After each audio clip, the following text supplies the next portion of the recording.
base in Munnar, the entire area actually, it seems that the the rocks and the debris and the mud flow came from 3.5 kilometers. Yes, sir. Yes. Yes. So I'll send you some reports because I have been asking the people who were in the rescue teams, both NDRF as well as the ideal relief wing volunteers who were in the rescue efforts, and the district administration also. Yes.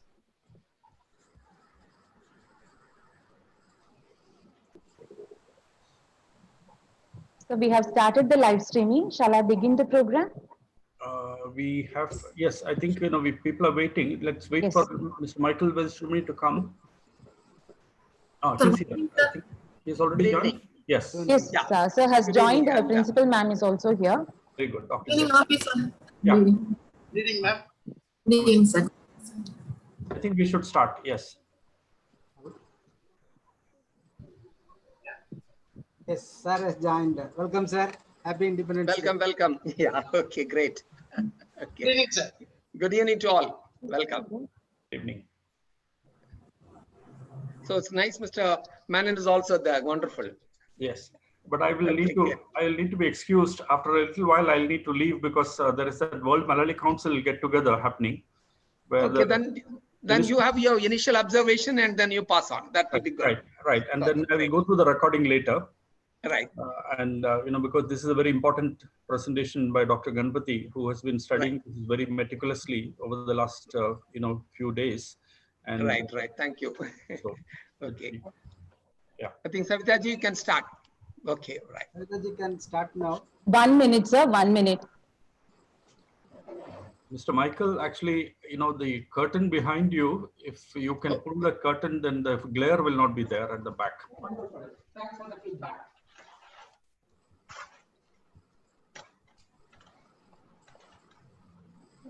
Thank you. Now good, sir. That's great. That's great. Thanks That's for a the good, feedback. Right. that's good background. Now good. Thank you. Yeah.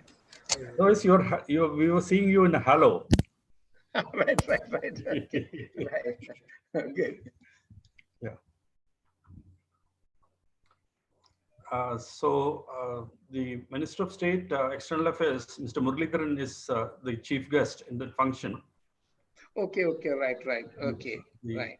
Honorable Kerala Governor is delivering also the inaugural address by video. Right. Okay. And we have Justice Kurian Joseph sir also joining. Okay. Right. Good. Yeah. Namaste. Namaste. Good. Good afternoon. Happy Independence Day and a very hearty welcome to the third session of the webinar series on Disaster Resilient India 2030. Let's start the day with a silent prayer.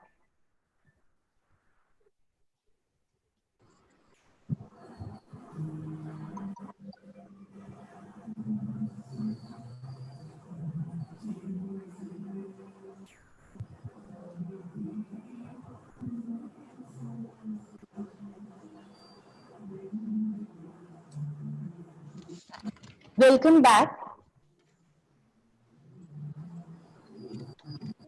Today is a day to celebrate. Still, let us pay homage to the lives lost in the landslides in Kerala. And let me begin my formal welcome to one and all present here. It's my pleasure to welcome our principal ma'am, Dr. K.V. Jayashree. In midst of her busy schedule, ma'am has in fact managed to be with us. A very hearty welcome to you, ma'am. Thank you. It's my honor to welcome Professor N. Vinod Menon, founder member, National Disaster Management Authority, NDMA, Government of India. I have to repeat, as sir was telling right now, he has managed to join us in midst of a very tight schedule. He is to join the World Malayali Council's conference. And it shows that how Sir care for our program, our initiative, and his presence here itself will serve us as a great source of inspiration. A very hearty welcome to the session, sir. Thank you. Next, my bouquet of welcome goes to Mr. P. Michael Veda Shiromani, Additional Chief Secretary, Retired, Government of Kerala, and the Chairman of Disaster Management Rehabilitation Trust. Another father figure who guides us and inspires us. A very hearty welcome to the session, sir.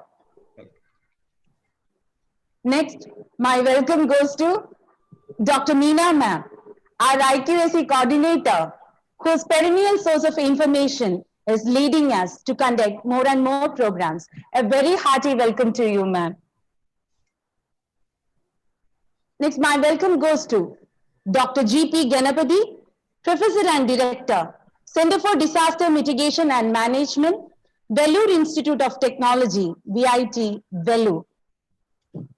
It's our honor to have Dr. G.P. Ganapathy here to deliver his deliberation on landslide and sea erosion with special reference to Tamilnadu and Kerala. A very hearty welcome to you, sir. My bouquet of welcome also goes to Dr. Vellore and Mr. William Christudas, who has been constantly encouraging Youth Red Cross of Sree Ayyappa College for Women to serve the nation through programs like this. A very hearty welcome to you also. Next, my welcome goes to our participants who have joined us both through Zoom and YouTube. Without you, our program would not have become a great success. A very hearty welcome to one and all. Now, it's my pleasure to invite Dr. K.V. Sree ma'am to deliver the presidential address. Ma'am, please, the platform is yours.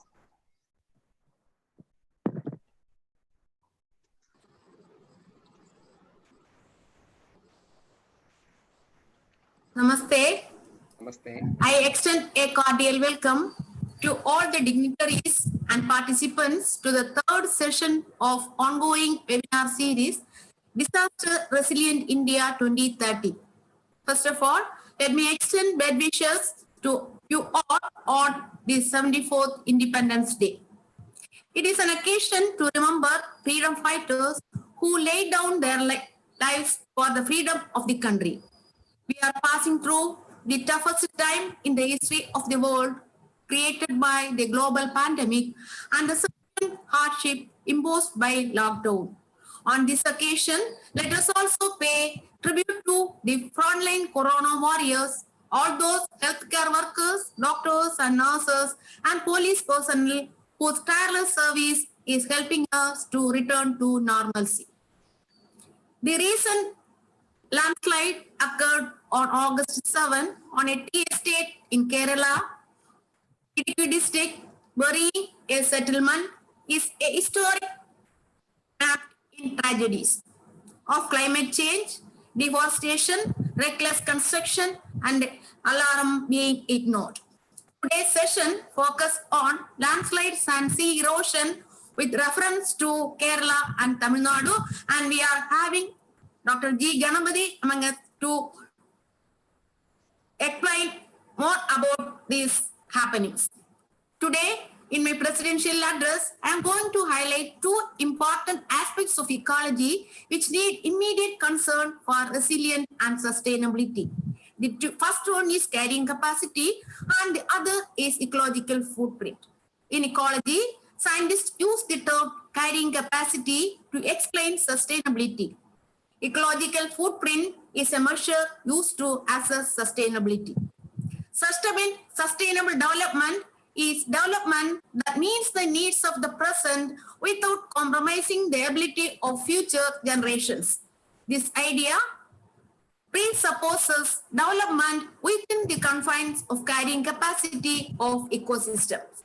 The carrying capacity of an ecosystem is the size of the population that can be supported indefinitely, that is sustainably, with the available resources and services of the ecosystem without degradation.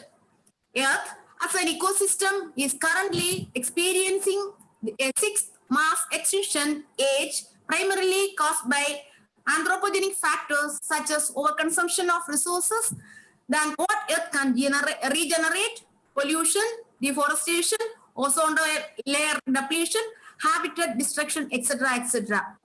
It shows human may be going beyond the carrying capacity of Earth as an ecosystem.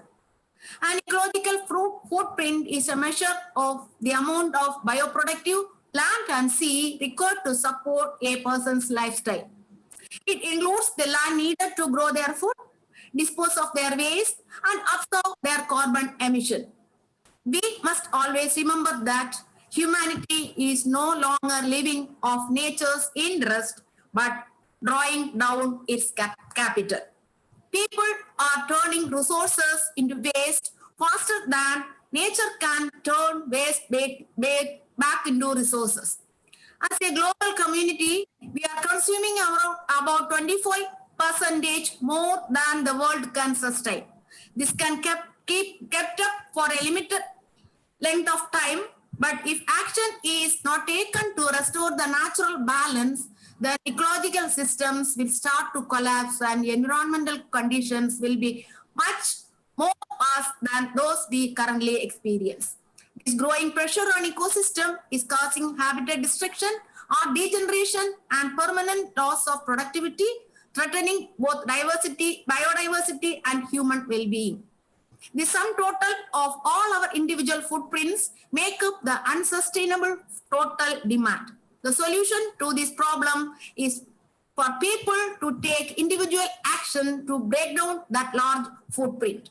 Reducing consumption is the key to bring down our ecological footprint.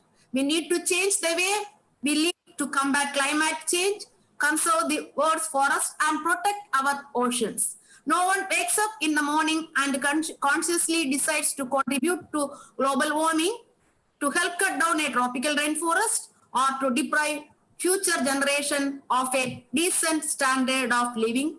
But seemingly innocent decisions we make every day often have these unforeseen, far-reaching and long-lasting consequences. We are always concerned with the losses suffered due to natural disasters and fail to account the fundamental cause of all the disorders, that is damage done to natural ecosystem by our activities. There is at present a lack of clarity on how best these natural assets could be restored. However, the urgency to devise suitable corrective measures have never been greater. On the occasion of the 74th Independence Day, let us all promise the souls who selflessly sacrificed their life for our today that we shall hand over a sustainable future to our wards. If we really wish to conserve our ecosystem to our future generation, let us remember the words of John James Audubon. A true conservationist is a man who knows that the world is not given by his fathers but borrowed from his children. With these few words, I conclude my presidential address. Thank you. Thank you. Thank you so much, ma'am. You have very excellently put forward and reminded our individual responsibility to maintain a sustainable environment. And your closing note that we have not inherited the world from our ancestors, but borrowed from our children. That's really excellent. Thank you so much, ma'am. Now, it's my pleasure and honor to welcome Professor Vinod Menon, sir, to deliver the inaugural address. Sir, please. Thank you. Thank you very much. It's a great pleasure for me to be here with all of you on the 74th Independence Day. Greetings to all of you, but at the same time, as you mentioned, Dr. Jayashree and also Dr. Savita, the country is going through several crisis points. We are actually at the crossroads in terms of a series of, disasters. The COVID has been there for the last 8 months. We have been facing the onslaught of the COVID-19, paralyzing multiple states, and then also people going through a lot of difficulties. And on top of that, we have also seen the devastating floods which are happening in Assam and Bihar, and now also, the high rainfall, the unprecedented high rainfall situations which are happening. Suddenly, urban flash floods are happening in many parts. You must have seen in Jaipur, sudden floods which are happening in Jaipur. And similarly, we used to have the floods in Chennai, we used to have the floods which have happened in Mumbai. The coastal areas are very vulnerable. And we know that many cities are on the banks of the sea. And, we on the coastal areas, actually, we find that there are many large mega cities which are there, very close to the sea. And if you really look at the climate change issues, we see a lot of things happening. We know that glaciers are melting. We know that desertification is happening. We know that sea level rise is happening. We know global warming is happening. And, one of the major impact parameters actually which we are seeing is the fact that, there is a bottom line to any disaster, that any disaster can happen anytime, anywhere. We saw the cloudburst which happened in Uttarakhand in 2013. We saw the cyclone which happened immediately after, in cyclone Philin in Orissa in 2013. And we have seen a series of things which are happening. We saw the tragic air crash which happened in Kerala, in Calicut, in the Karipur airport. We had a very tragic air crash, and then there were many people lost their lives. And on top of all that, there were also a lot of people who were actually coming forward to rescue and provide support. Now, I think we need to understand that the support mechanisms which are needed for addressing many of these things, like Dr. Jayashree mentioned very correctly, the anthropogenic factors. Natural disasters have man-made causes. There are human origins for natural disasters, and we need to recognize that. Whatever we saw just now, in a few days ago, we saw the devastating explosions and fire which happened in Beirut. Okay, and we also saw the fire in the duty-free shop in Dubai, and how it was actually spreading. So these are some of the things which are happening, and we need to be aware of the fact that human life is becoming increasingly riskier. We are becoming more vulnerable to exposure to different types of disasters. And to cover this topic on landslides and on sea erosion, you have one of the most eminent authorities on the subject, Dr. Ganapathy Patukandan from the VIT University, heading the Center for Disaster Mitigation and Management, one of the foremost thinkers in this field. He recently convened an international conference, by involving people, academics and practitioners from many countries. And, so he has been continuing in this pursuit, and I'm sure this session by him will be extremely valuable. Unfortunately, I'll have to leave because of another commitment, but I will definitely be looking forward to, the interpretation and the analysis which he is making, because the saving lives is very important. We had 59 people lost their lives in the place called Kavalapara in Malappuram.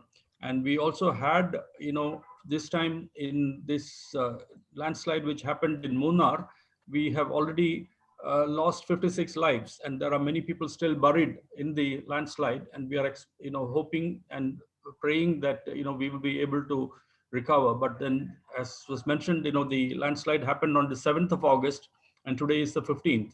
So the hope for finding people alive in the debris and the mud flow is getting thinner. But however, we hope and pray that, we will actually have, some secure rescue and evacuation efforts happening there. I want to thank Ayyappa College for Women, Dr. Jayashree, Dr. Savita and her team, and also the Youth Red Cross and the Disaster Management Mitigation and Rehabilitation Trust with Mr. Suresh Kumar and Sree Michael Vedashromani leading guidance and direction to the efforts which DMRT is doing. Thank you very much for giving me this opportunity. I will really look forward to the presentation from Dr. Ganapathy. Thank you. Thank you so much, sir. Now, it's my pleasure to invite Mr. A. Suresh Kumar, Secretary of DMRT and the Organizing Secretary of our webinar series, to present the activities report of DMRT. So please, the platform is yours.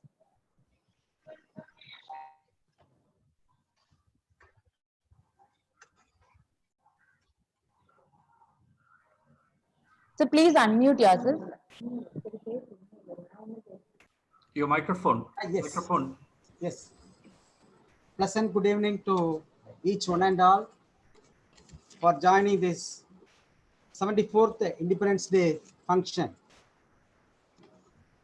I remember, let's enshrine the ideas and needs for which this Republic, India, was constituted back in 1947. India is stupendously developing in all walks of life, and we pray that disaster-free India, and we have to increase the resilience capacity and coping capacity of each and every citizen.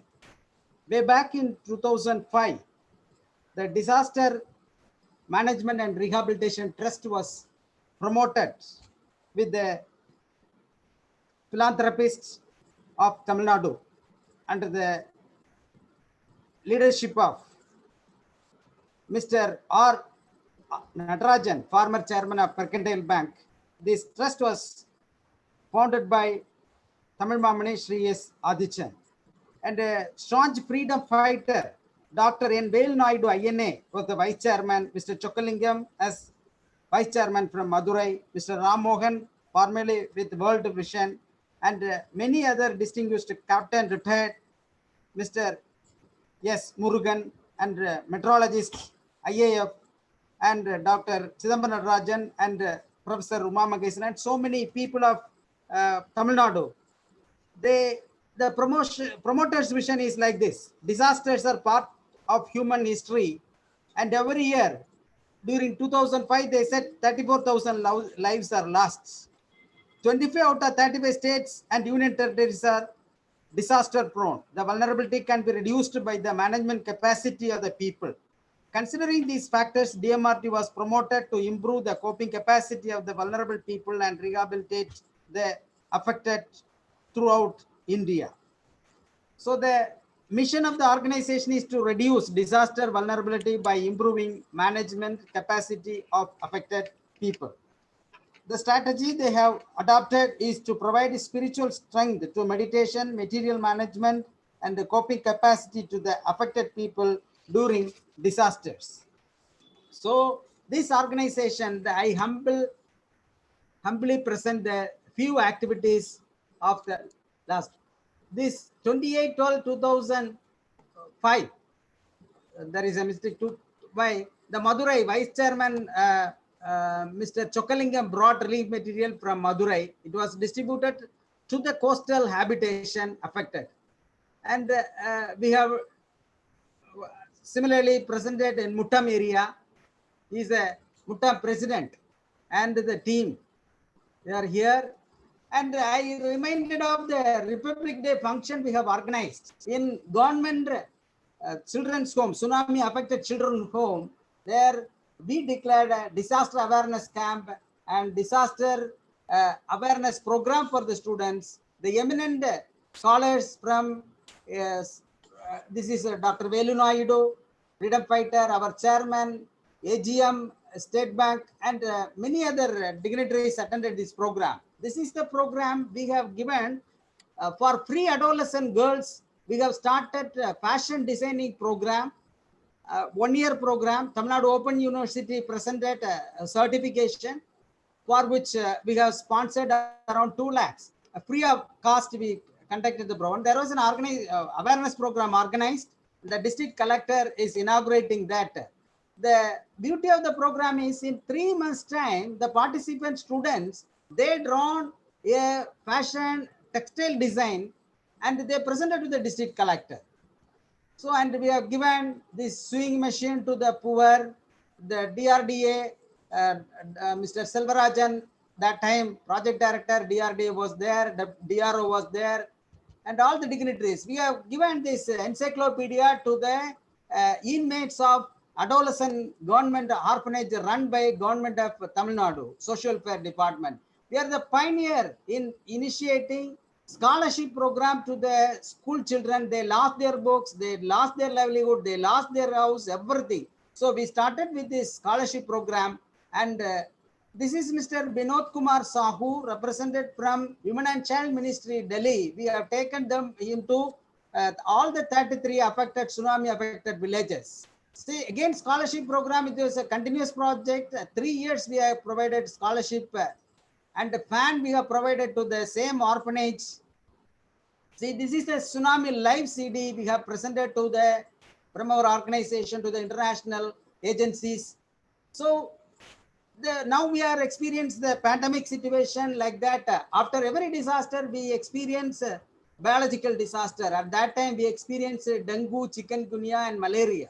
So those period, with the help of our psychologist and our doctor, we have provided preventive medicines. And we organized one ornithology seminar to the orphanage. The student wanted a guide, not only study material, they want guide. We have provided it. This is one organization here, environmental organization. Dr. Robert Grubb, ornithologist, director, formerly director at Mumbai. So we have presented. So this is the project presentation during the district social welfare officer, Mrs. Uma Maheshwari, is receiving the students' projects. And we worked mainly in helping the senior citizen. In 2005 itself, we have provided all the what you call walking stick and all the what is that requirement at a home at Alagia Mandapam, run by sisters. So this is Tyagi Velu Naidu, and the former principal of ST Hindu College is presenting the financial assistance. And this is the diet. District Educational Training Center in Terur, we conducted disaster management awareness program. And this is in Vellimalai, we have conducted a disaster awareness program. This is Mr. Ganapathy Sahu, who visited us. We conducted a program near Thamarikulam Higher Secondary School. And scholarship program, see, these are all the minimal crowd, around 300 students we have provided scholarship till 2007 and 8. So they said, Mr. What do you call, Aramugam, formerly is a meteorologist with the Indian Air Force. He was joining with us. Together we have been conducting different programs. This is one such program at Manakudi, worst affected area during that period. We honored Mr. Aramugam sir with an award for his contribution to the organization. This is the sea erosion way back. And the children, the regular government orphanage children, they also wanted, you are supporting tsunami affected children, but not to us. So for entire 200 students, we have given this school uniform. And this is Captain Murugan in one of the Independence Day function. He is giving financial aid to the students. So we worked along with the Madurai Institute of Social Science, and their students were here. We supported them for 3 months. They stayed here. They went to the field and prepared a lot of documents. They have conducted assessment and need assessment they have carried out. And this is National Commission for Protection for Child Rights. They have given a certification, and NGO Kanniykumari Network, they have given certificate. And we concentrated much on disaster risk reduction day, even in 2006. Since then, we have been conducting this is minimal activities. In days to come, we will be sharing many more activities. Thank you very much for patient hearing. Thank you very much. Thank you very much. Thank you so much, sir. Bhagavad Gita says that Asmai Eva Bharata Varsha. To be born in this Punya Bhumi, Bharata Varsha, one should have done good deeds in their previous birth. And also continues, Ya Paresha Upakarya Jivati, Sa Eva Jivati. Vali, those who do service to others, lead a meaningful life. And the activities which you have presented will serve as a boost to all the academic fraternity to devote our time for the service of our nation. Thank you for being an inspiring figure. Thank you, sir. Now, it's my pleasure to welcome Dr. K. Meena, IQAC Coordinator, Professor and Head, Department of Commerce, Sree Ayyappa College for Women, to offer her felicitations. Ma'am, please.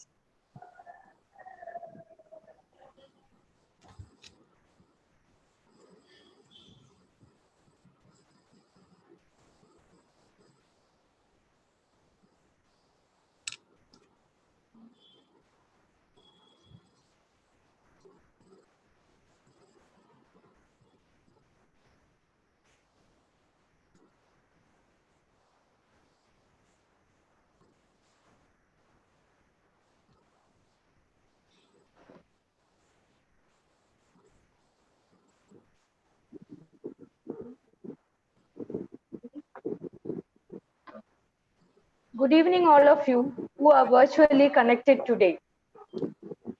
The resource person of this webinar, renowned professor and director at Center of Disaster Mitigation and Management, Vellore, Institute of Technology, Vellore, Tamilnadu, Madam Principal, and other dignitaries, organizers of this webinar, and dear participants. I'm happy to speak a few words by way of felicitation during this webinar when Disaster Management Rehabilitation Trust, Youth Red Cross, and Internal Quality Assurance Cell of Sree Ayyappa College for Women, Chunkankadai, are jointly conducting this webinar. The thrust area of the webinar is Landslide and Sea Erosion, with special reference to Tamil Nadu and Kerala, is highly relevant and significant in the light of recent events.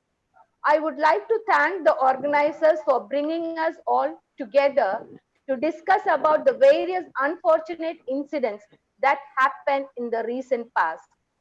Even with all our technology and inventions that make modern life so much easier than it once was, it takes just one big natural disaster to wipe all that away and remind us that here on earth, we are all still at the mercy of nature.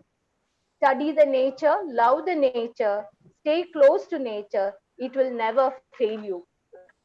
My special appreciation for arranging webinar with dynamic and dedicated Professor Dr. G. Ganapathy. A word of acknowledgement and special appreciation for the efforts taken by Mr. Suresh Kumar, Secretary, DMRT. Suresh, you are doing a real wonderful job. I am really proud of you. And may you reach every height of success. The efforts taken by Dr. A.R. Savita, Assistant Professor of English, Sree Ayyappa College for Women, has made this webinar series a dream come true. Finally, I appeal to all the participants to make the utmost use of this webinar. We cannot stop natural unfortunate incidents, but we can arm ourselves with knowledge. So many lives would not have to be lost if there was enough disaster preparedness. I'm sure this webinar will provide you with necessary knowledge to increase the self-reliance of people who are at risk. Once again, I welcome you all. Thank you. Thank you so much, ma'am. It's my pleasure to welcome Mr. P. Michael Vedashiromani, former civil servant and chairman DMRT, to give your introductory remarks. So please.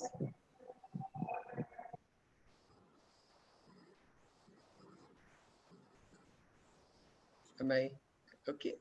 Am I audible now? Yes, sir. Yes, sir. Okay. A very good evening to one and all, and also special Independence Day greetings, because it's a part of the nation building that we are making this series of seminars, and especially to congratulate to the organizers and also the opportunity given. And also it is something in the disaster is always partner with one another is very important. So I'm very impressed and very happy that I think we are able to the Sree Ayyappa College and DMRT is partnering and able to do this seminar. Especially, I think when we are sitting on this disaster on the Independence Day, 73 years, I think we have celebrated entering into the 74. When we look into, of course, there are many things we can be proud of course, in terms of productivity, in terms of sending space missions, etc.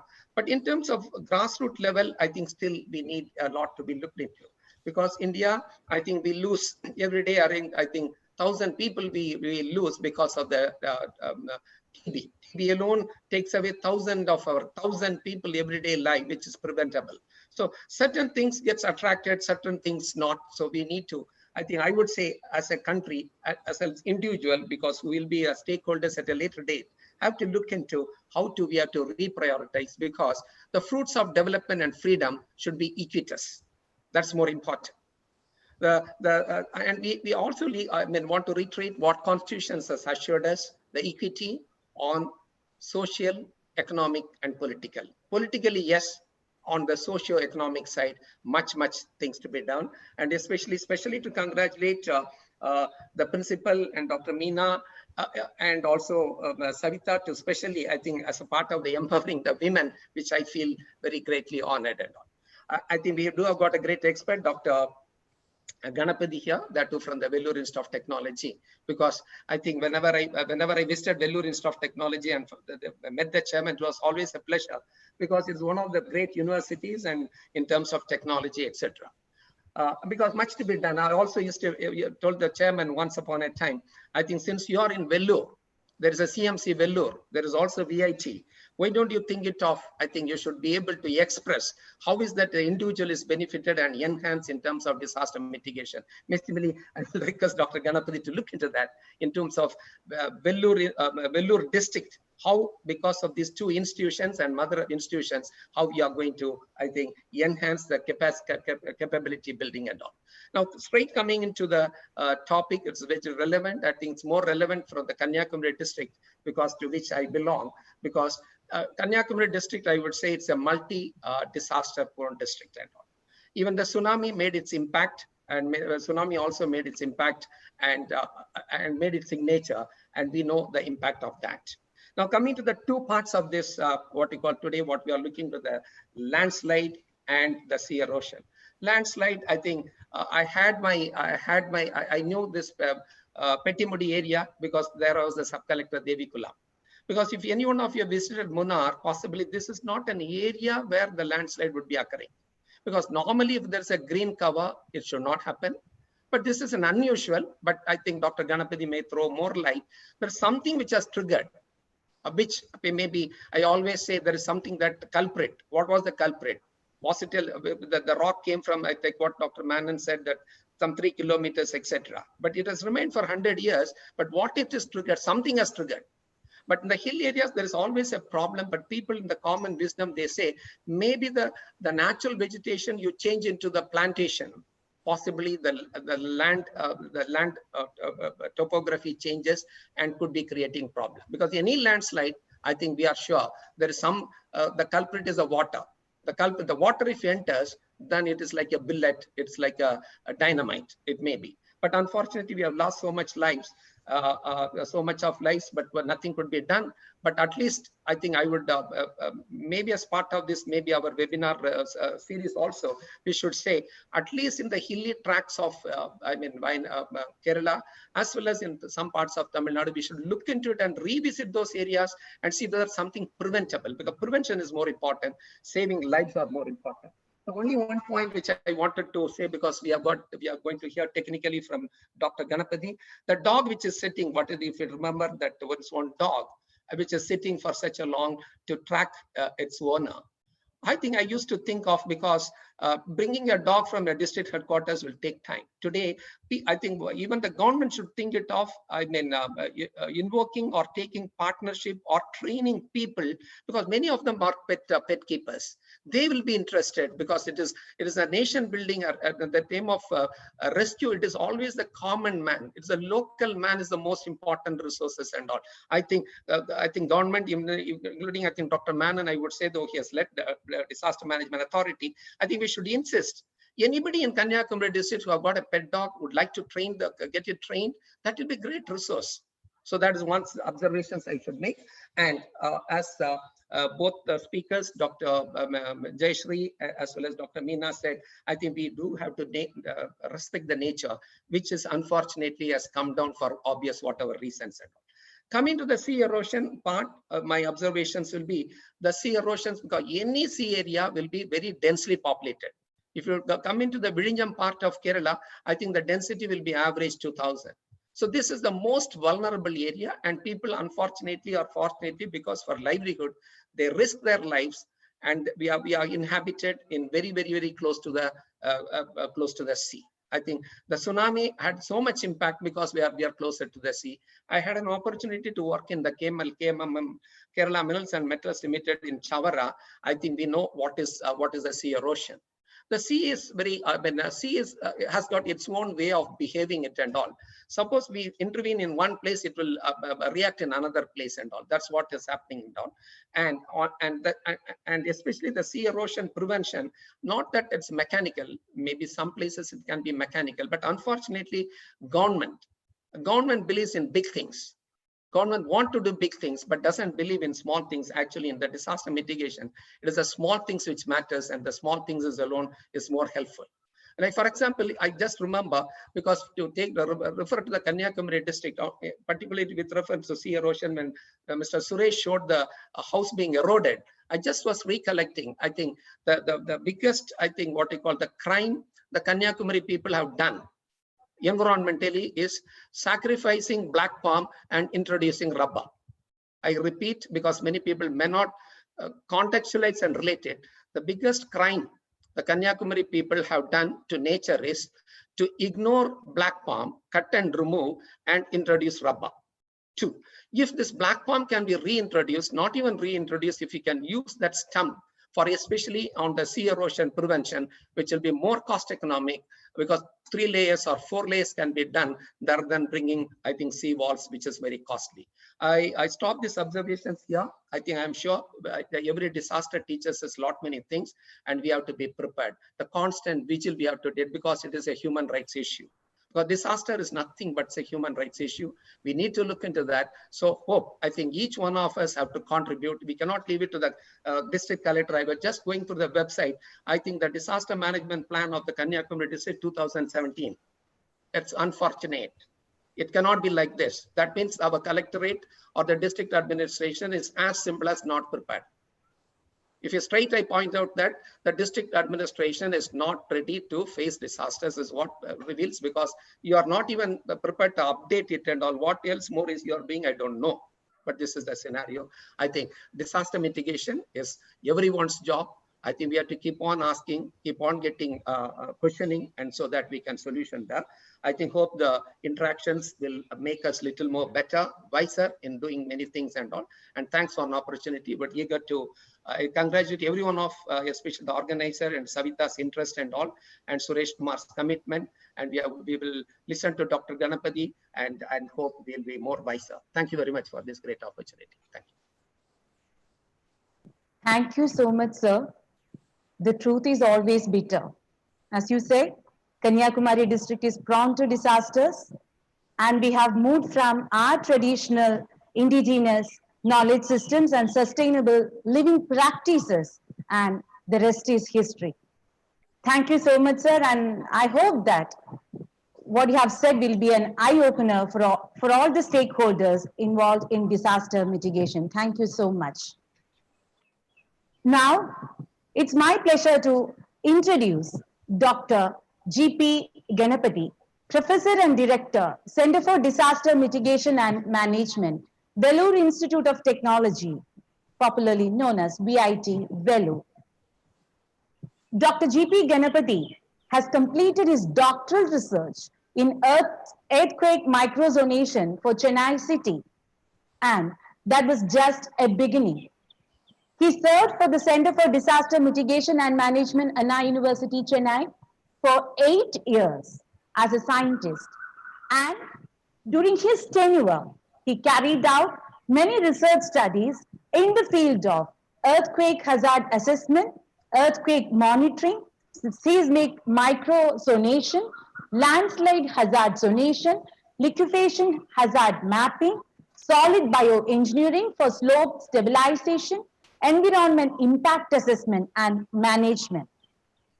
And Dr. Ganapathy has published more than 50 research papers in reputed national and international journals, and has presented 40 papers in international and national workshops and conferences. And he's also the managing editor and editorial board member for 8 international journals. Dr. Ganapathy, as Professor Vinod Menon was referring, is creating awareness on disaster education, space applications in disaster mitigation and management to the public and scientific community across the globe through various lectures for the last 13 years and by arranging various conferences on the same. He has visited 10 countries, including United States and Europe, and has presented various lectures on disaster mitigation and management. Professor Ganapathy is the point of contact India for the University Space Engineering Consortium. Dr. Ganapathy is the member of State Disaster Management Plan Core Group, State Early Warning Committee member, and consultant for preparation of district-level multi-disaster plan, Government of Tamil Nadu. He has been nominated as the member for the Disaster Management Agency of Vellore District. He is also the member for District Environmental Appraisal Authority in Vellore and Tiruvannamalai District, and serves as the District Expert Committee member, Major Committee member for Confederation in Industry India, CII, South India for Disaster Management. He's a subcommittee member for Confederation Industry India, South India for Disaster Management, and member in many scientific societies. Professor Ganapathy is also the nominated member for the creation of Disaster Loss Database for Tamil Nadu State by UNOPS Geneva. He is the invited member of Working Committee on Landslide Hazard Mitigation, formulated by the National Disaster Management Authority, Government of India. He has contributed to the Global Assessment Report 2011 on disaster risk reduction. He has also offered technical support in 2 major publications published by the Government of India, Seismic Microzonation Methodology, Landslide Hazard Zonation Atlas of India. He has been honored by the Special Award for the contribution to District Disaster Management Authority, Vellore, and has also received various fellowships from United Nations Office of the Outer Space Affairs, Vienna Fellowship, INAE Fellowship for Mentoring Faculty in Landslide Disaster Risk, International Network of Crisis Mappers, ICCM Fellowship 2016, etc. And Professor Ganapathy handled 10 funded research projects and more than 30 consultancy projects on disaster mitigation and management and mining. His recent funded research projects are monitoring natural hazards in mountainous area of Russia and India, funded under Indo-Russia bilateral collaboration, and appraising risk, past and present. Interrogating historical data to enhance understanding of environmental crisis in the Indian Ocean world, funded by Social Science and Humanities Research Council, United Kingdom. So here we have an academician who has been devoting to the service of the nation, as I have referred before, through his academic endeavors. Dr. G. Ganapathy, it is our fortune to have you as the resource person of the day on this Independence Day. Sir, the platform is yours. Looking forward to your deliberation on landslide and sea erosion with special reference to Tamil Nadu and Kerala. Sir, the platform is yours. Welcome.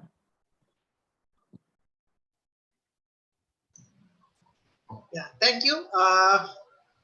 Respected Vinod Menon sir, respected Michael Vedamani sir, and Dr. Savita, Dr. Meena, and Dr. Sree, and my dear friend Suresh Kumar. Very good evening to everyone. Today I just thought of narrowed down my talk only on landslides, because so initially it was told by me, Suresh, about 1 hour. So I thought my session would be 1 hour. So since the topic on landslide is very, very important, so I thought I can narrow down my talk today on landslides. Since he told we have participants from different levels, from academicians, students, and decision makers. So what I thought, I can give something, throw something on some basics, as well as some case studies where I worked on landslides. So Madam Savita, can you share? Yes. Can you give the share option to me? Hello. 1 minute, sir. Yes, now you can share.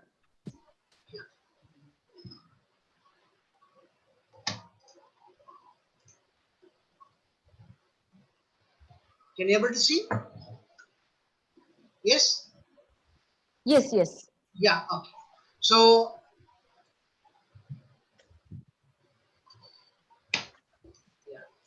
So these are all some of the landslides which has happened in the past. Actually, I'm just showing some of the things. Still, we have many more landslides. Maybe you might have heard about Kalyasur landslide. You might have heard about Puninala landslide.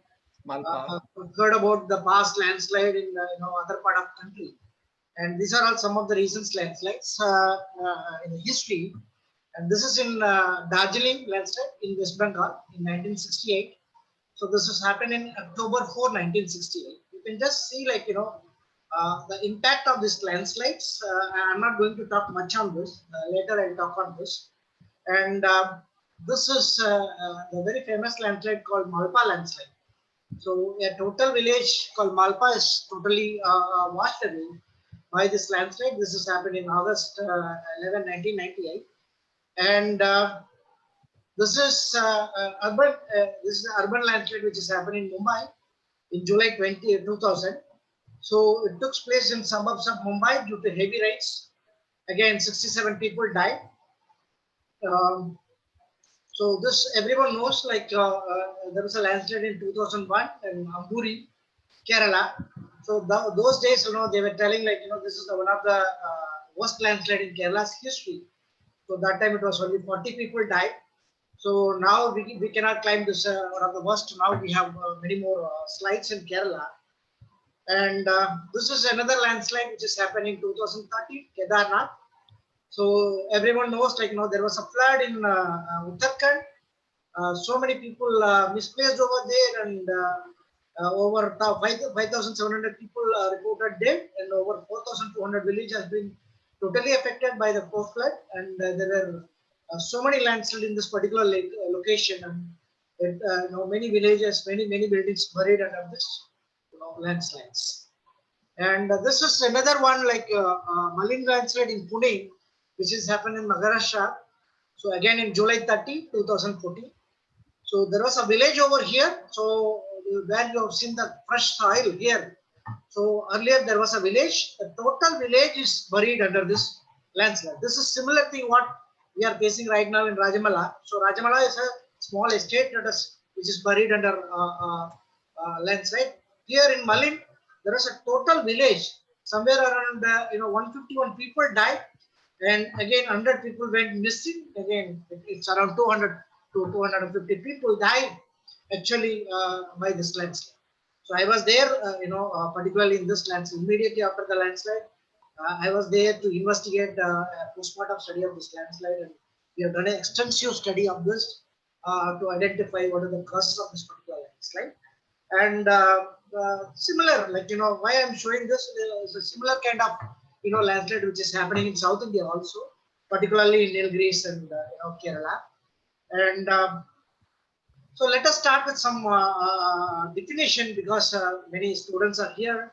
So what is landslide? It's nothing but movement of a mass of a rock or a debris or a earth down to a slope. This is what in a simple terminology people they generally do, right?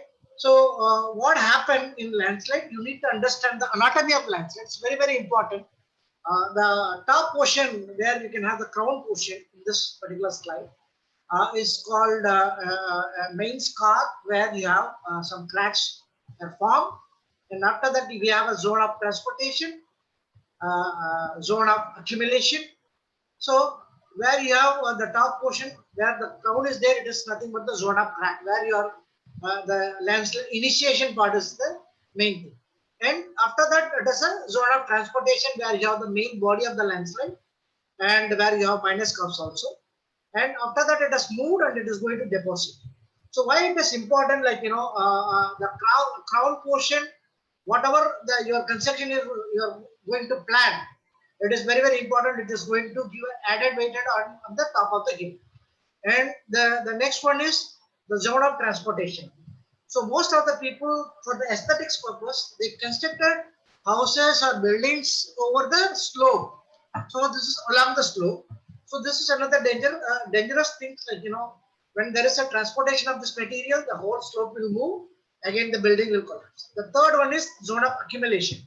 So most of the people, they construct houses in the foothills of the slope, So again, all the material which is going to remove from the top, it is going to come and accumulate over in the bottom. That is nothing but your toe or foot of the hills. So these three things are very, very important when you are going for a landslide investigation or any landslide hazard assessment or whatever you are going to do. So you need to understand the landslide first, how it is going to behave. And the another one is like, you need to understand about the disasters. Like, some of the disasters are very rapid and some of the disasters have slow onset. So the rapid onset and slow onset is very, very important. So for example, earthquake, you have a rapid onset, you cannot predict an earthquake. But in case of a landslide, it's a slow onset process. So it will give enough warning to the people so that you can able to identify a landslide when it is going to occur. So possibly we can try to understand, at least we can say like, it may be happen in near future, or we can closely say maybe in 10 days or 20 days, that can be possible. And in case of an earthquake, it is not possible right now. You cannot predict an earthquake saying that tomorrow 4 o'clock there is going to be an earthquake. But in case of a landslide, but you can do a kind of prediction. So that thing, like, why I'm telling this, when you see all this historical landslide, you might have noticed the month, right? So most of the landslide which is happening, during monsoon period, or it may be before monsoon, or it may be after monsoon. So it is very clearly seen that where you have to look into. So which month is going to be a landslide prone month, that you can easily identify when you understand about the phenomena. And what are the causes of landslide? You have a natural cause, we have an anthropogenic causes, and we have a different types of landslides. Again, this is very, very important, like, where we are mainly focusing. Like, you are in a place like Kerala or Tamil Nadu or in Himalayas. Like, each place we have different kinds of landslides. Most of the landslides will occur in different places. Again, depending upon the landslide type only, we can go for our solutions or mitigation passes or preparedness. So you have rotational landslides, you have a transitional landslide, we have a block landslides, we have a rock fall, we have a topples, we have a debris flow and debris avalanches, earth flow and lateral flow. So I'm not going to talk detail on all these things, but what I'm going to talk only on debris flow, because this is one of the very, very dangerous phenomena, particularly for rescuing people. Because in a debris flow, a whole mass from the ground, it will move and it is going to flow, and it is going to accumulate in a particular place. So this debris contains more of fractured rocks with the soil. So that is the one reason, like, in a landslide, we always say the vulnerability of landslide. The probability of taking life from a landslide is very, very less, either 0 or 1. So there is a chances of rescuing people, or there is no chances, because all the people may die if they are in a under debris, because you cannot breathe under the soil. So where you don't have a chances, like, in case of an earthquake, there is an earthquake, you have a debris, but those are all concrete debris. There is a lot of vacuum. There is many possible search and rescue operations may be possible even after 1 week or 10 days. People may be rescued. Even, you might have heard about Chennai Mollyvakkam building collapse.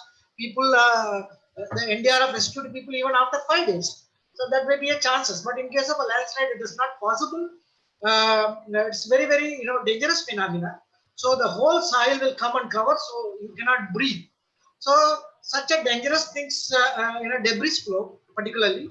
So it may be a very frequent. So why it is, again, I'm highlighting these things like frequent and in the area of steep slopes and heavy rainfall, because earlier we have a kind of rainfall pattern, so that we can able to clearly understand if you have a continuous rainfall, something like that, we are able to identify, so tomorrow or day after tomorrow there is going to be a landslide.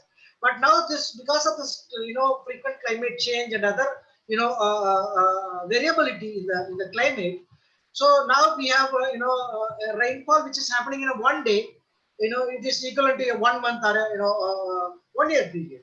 say I can highlight that, you know, in the 2009 landslide, which is happening in Nilgiris.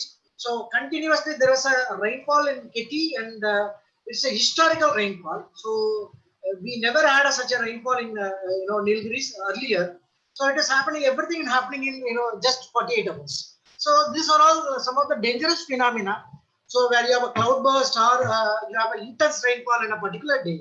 So this is going to be create a major, you know, debris flow.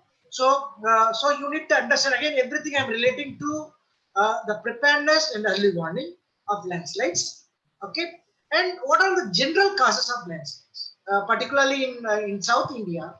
I'm not talking about in other part of India. Now I'm coming to narrow down to India, South India. So particularly in Tamilnadu and Kerala. So mainly our landslides happening due to addition of moisture. We have extensive rainfall and removal of vegetation, timbering, and additional of weight. We have construct buildings on the top and oversteepening. People, they just you know, oversteep on the slope to construct the roads and other things.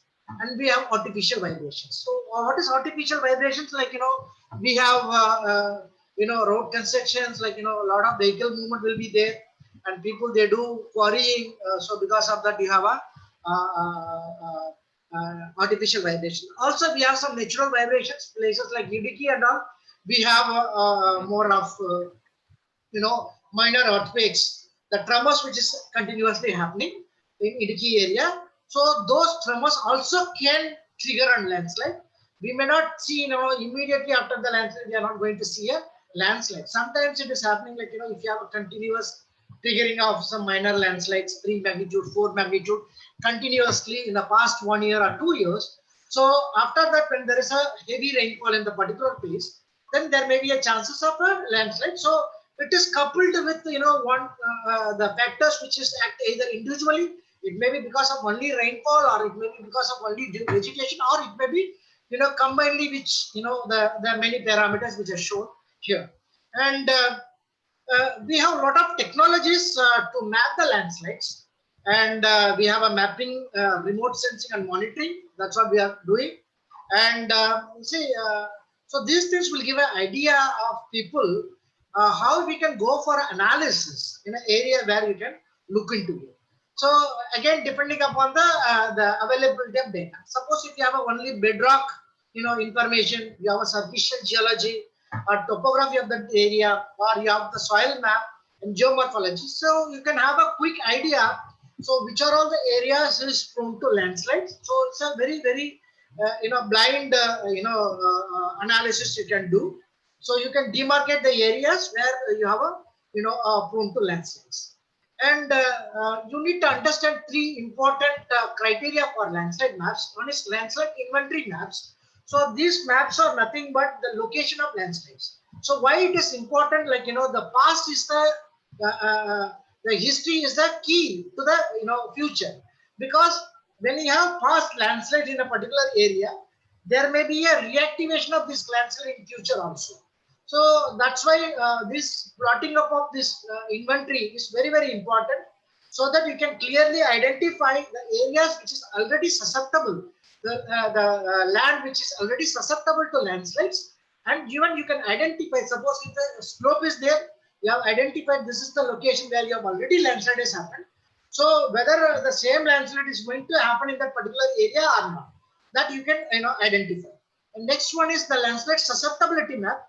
Here what we can you know, show is the area, the land which is prone to landslide, whether it is a low or moderate or a high. So this is what generally people, they do for a landslide susceptibility map. We have a lot of confusions, like, you know, people, they do, you know, susceptibility map without any, you know, scientific background. And another one is landslide hazard map.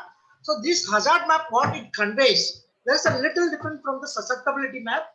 So where we can show here in high area, suppose we have identified low, medium, high. So even in high areas or medium area, what is the chances of landslide it is going to occur? So that is very, very important. So we cannot negligibly say, like, you know, our area is only medium prone, so we are not going to say no to, we don't need to bother about the, you know, landslide prone areas, which is medium. So it means like, moderate also areas can also produce landslides, but you can give less importance compared to the high areas because the frequency of the landslide is more in a high landslide prone areas. And we have a lot of new technologies are already available. People, they are working, even we are also working in the similar kind of technology. One is SAR interferometric. The SAR interferometric is nothing but you can measure from the satellite data. You can identify the land subsidence. Like, if you are trying to monitor a slope, so you can identify from satellite, is there any movement is going on? So what happened? So this is a continuous monitoring of a particular area. So if you plot this data, so X, Y, Z coordinates. So if there is any change in X, Y, Z in a particular area, suppose if you are identifying a most vulnerable area by other geological or geotechnical investigations. So if you know this is going to be failed by other geotechnical investigation, then you can focus on this kind of studies. So you can identify a particular slope and you can go for a further investigation this place. So is there any subsidence is going on, so that you can say like this slope is going to fail in future. And another one is aerial photos. So this will give a very clear picture, because aerial photos, if you have two aerial photos, you can compare and see a three-dimensional picture of that particular area, so that you can clearly demarcate the old landslides as well as the newer landslides in that particular area. And so this is another technique called LIDAR. LIDAR, again, satellite-based LIDARs are there, and we have terrain-based LIDARs also nowadays people they are using. And this is nothing but the light detection and ranging. It's called airborne laser technique. So here it will give a very clear picture of the old landslide. So you can see in this picture, like so some new landslides are there in the same location. You can find it out some old landslides also. So when you have a very clear three-dimensional, picture, so you can easily identify the old scars, so that it will be useful for us to identify the area is more vulnerable or not. And we have instrumentation techniques for landslide early warning. We have a piezometer, we have an inclinometer, we have a tilt meter. Based on that, we can install in a slope and we can go for a continuous monitoring. And we have an electronic distance measurement. We have a inclinometer where you can put it in the ground and we can measure. And I'm not going to detail all these things, like you can find it out all this. And extension meter, again, you can identify is there any slope movement. The strain meter also, if there is any movement in the slope, you can measure. And piezometer will measure the water level inside the slope. So these are all something destructive techniques, like we can go for a destructive techniques, like we can drill and we can put it this sensor inside the slope. We can monitor the slopes. And we have a geophysical studies. This is nothing but the non-destructive techniques. So what you can do, you can go with the seismic refraction methods and seismic reflection methods. So here what we can do, we can artificially generate an energy source which will travel through the slope and it will go underground, and you can identify the number of layers which is present on the slope. So why it is important? Because I have told about debris slides. So most of the debris slides nowadays is shallow. So it may be happening within few meters. So if it is very few meters, then you can identify from the seismic methods. So how much material, volume of material is there. So if you calculate how much material, like how much soil material in the top layer, where is the weathered rock is there, all these things you can approximately calculate. So if you are able to calculate this much material is there, so how much volume of material is going to transport it, and how much volume of material is going to deposit in a particular place, so that you can easily identify and you can give an idea of that particular location. So how much area is going to inundate by a landslide. That is very much possible nowadays. The techniques are available. And acoustic imagery and profile techniques also people they have nowadays. And now we have an advanced technology called computerized landslide terrain analysis. So here we can take the instrument LIDAR. Now it is handheld LIDARs are available. So you can take this instrument and go to the particular place. And if you identified some location like that, there is a huge chances of landslides. So you can put this, like, if you are not able to, the problem of landslide monitoring is remote areas. So most of the remote areas, the problem of understanding landslide is very, very difficult. And if you are going to put some instrumentation over there, it's very costly, and you are not, quickly, get the data. So what you can do this exercise in a systematic manner in a different periods. So you can go to use this instrumentation, put it there in a particular place and monitor for 1 or 2 days, and you can come back. And again, you can go back to the another month, like, say example, I told about, June, July, August, September, October, we have a landslides, chances of landslides. So what we can do, we can go in the month of June and put this instrumentation, again come back. After 2 months, again go back and do the same exercise. So if you put all these things in a combined manner, so you can track, the changes are in the slope. So whether the particular place is moving or not. This is another technology where we can use it. And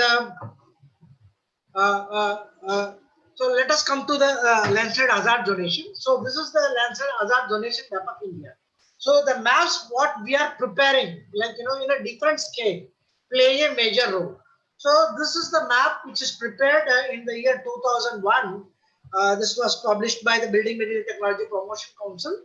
Actually, I am one of the author when this map was prepared.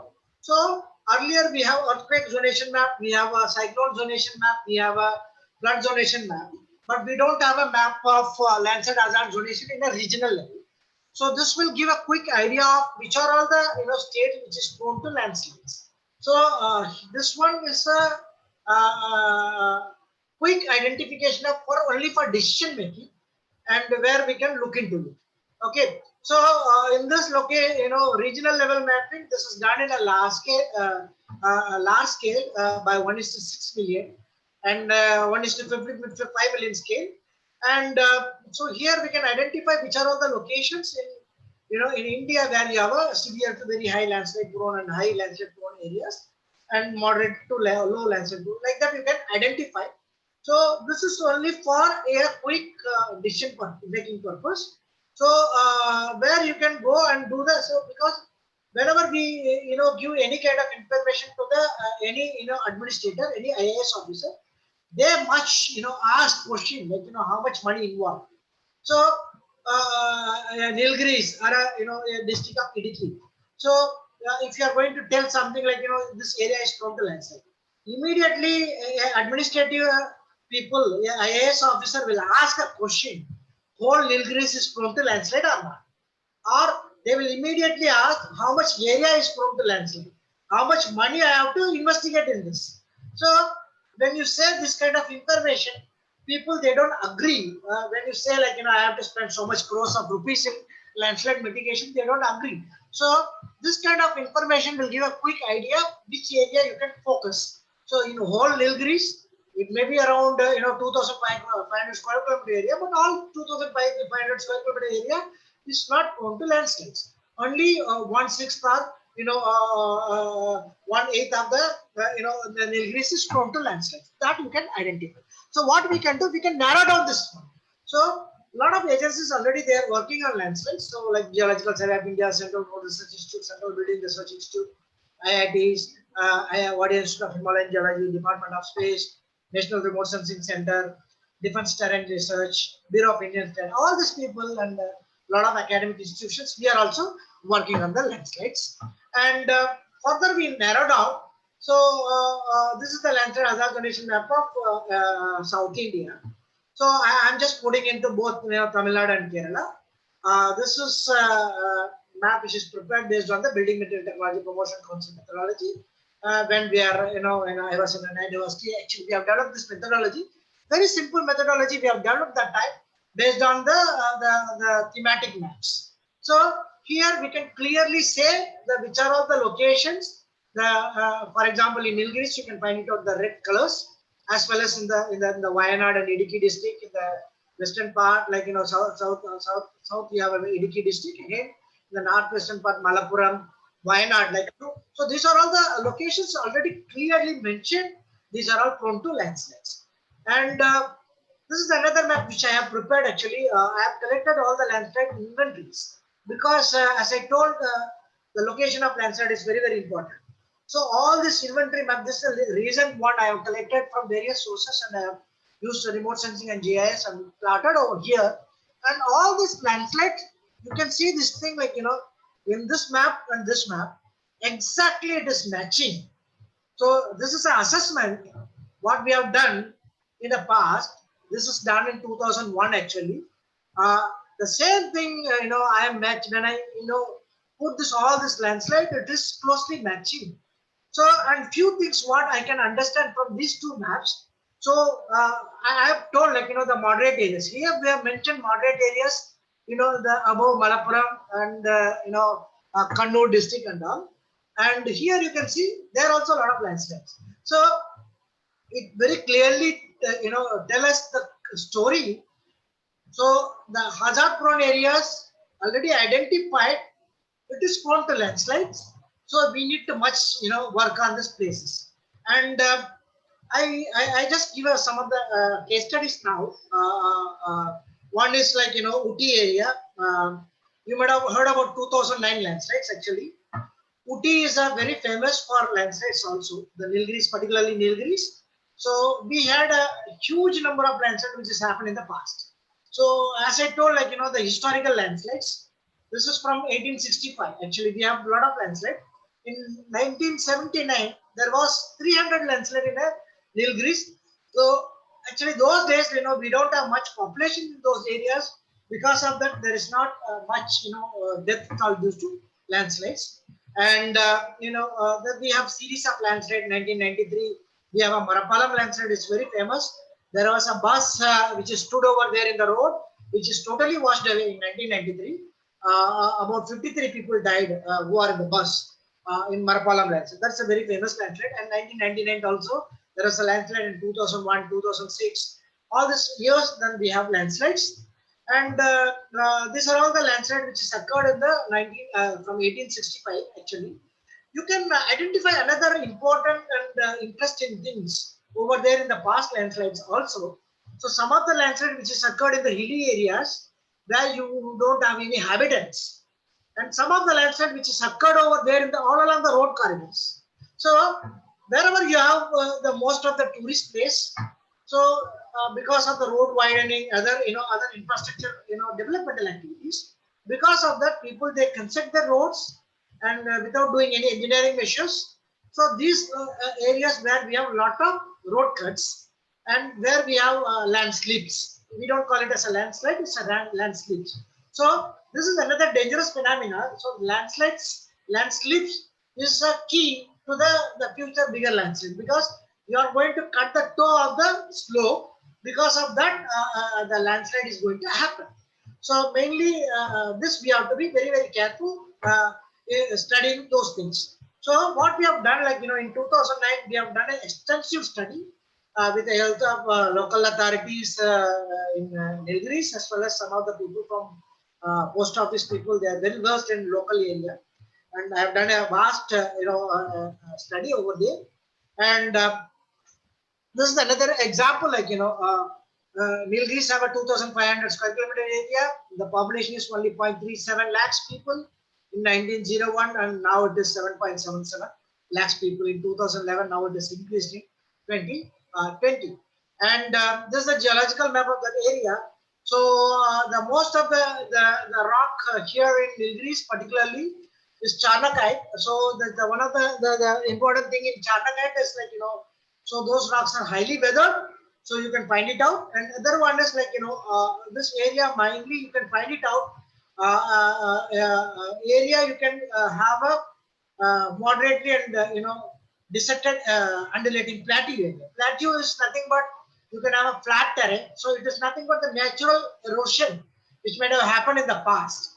So you have a hill, the hilltop might be eroded because of the climatic condition, like, parameters like rainfall and other land use patterns. Like, you have a over rainfall in the particular area, the soil might have eroded, the rock might have disintegrated because of the weathering process, so that your hill will be flattened. So that is the phenomenon. So this is the topography of Kunnu to Ooty stretch. Like, This is the main stretch where we have more landslides, and this is the aerial view where from Kunnur to Ooty.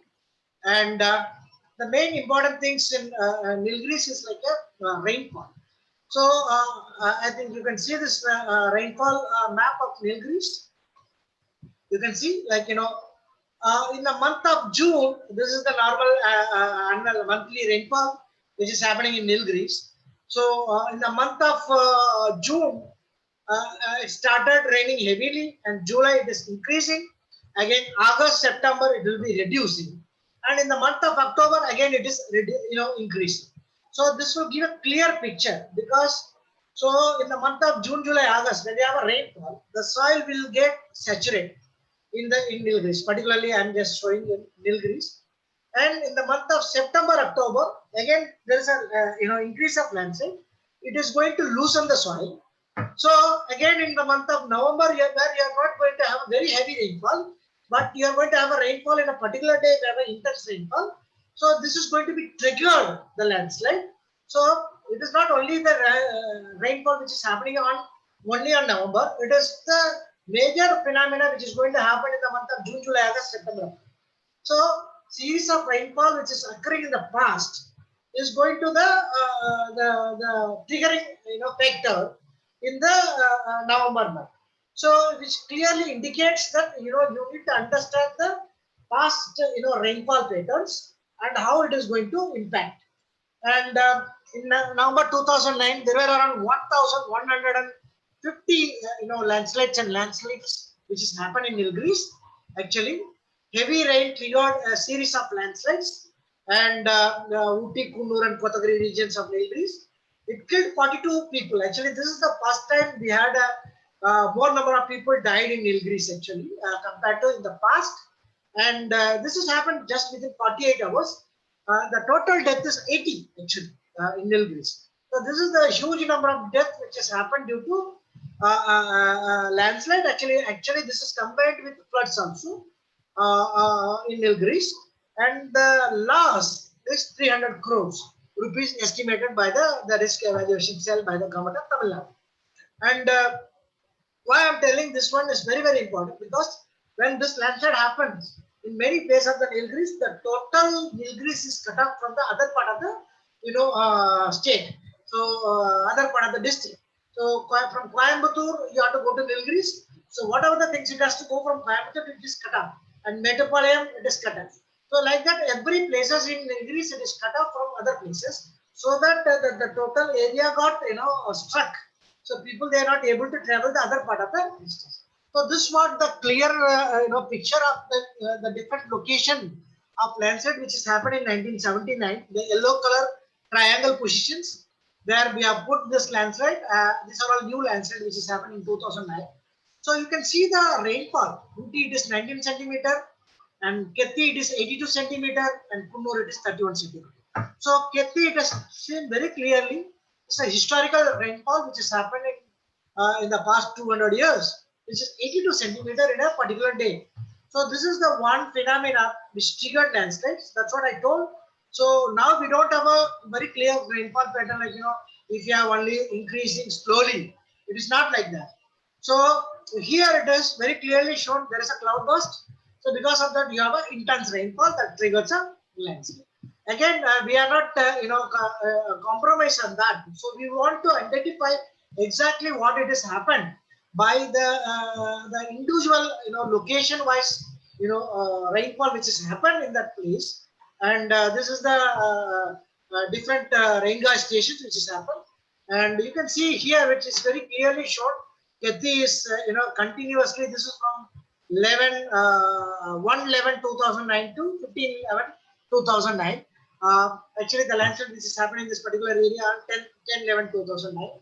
Actually, so before landslide and after landslide, the rainfall is continuously happening. So it is very clearly shown on 9th of August. You have a very heavy rainfall in Kethi.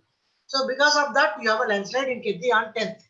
And so what we observed from this November 2009 landslides, what we learned is many landslides have taken place in the area where intense cultural activity, where you have a lot of people, movement was there.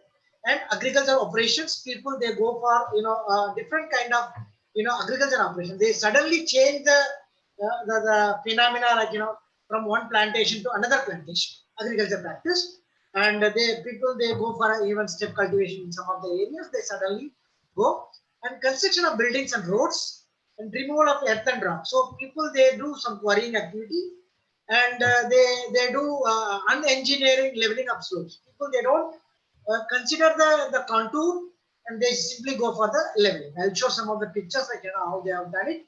And deforestation is some of the areas, and blocking of natural drain. This is very important. When we are not bothered about our Mother Earth, so our natural drainage system. When we are not bothered about our natural drainage system, it will flow on their own, because it will follow its own passage. So this also people they simply block, and that is the one reason that we have a landslides. And in particularly November 2009 landslide, what is our observation? What is the main cause? One is the water, and second one is the toe removal, and third one is the increasing of head load. So these are all three main things. Like I can just compare with my the theoretical things over here in the practical, which what we have learned in the field. And this is the best example I can say, like in Lavadale Road from Kunur. This is on 10 actually.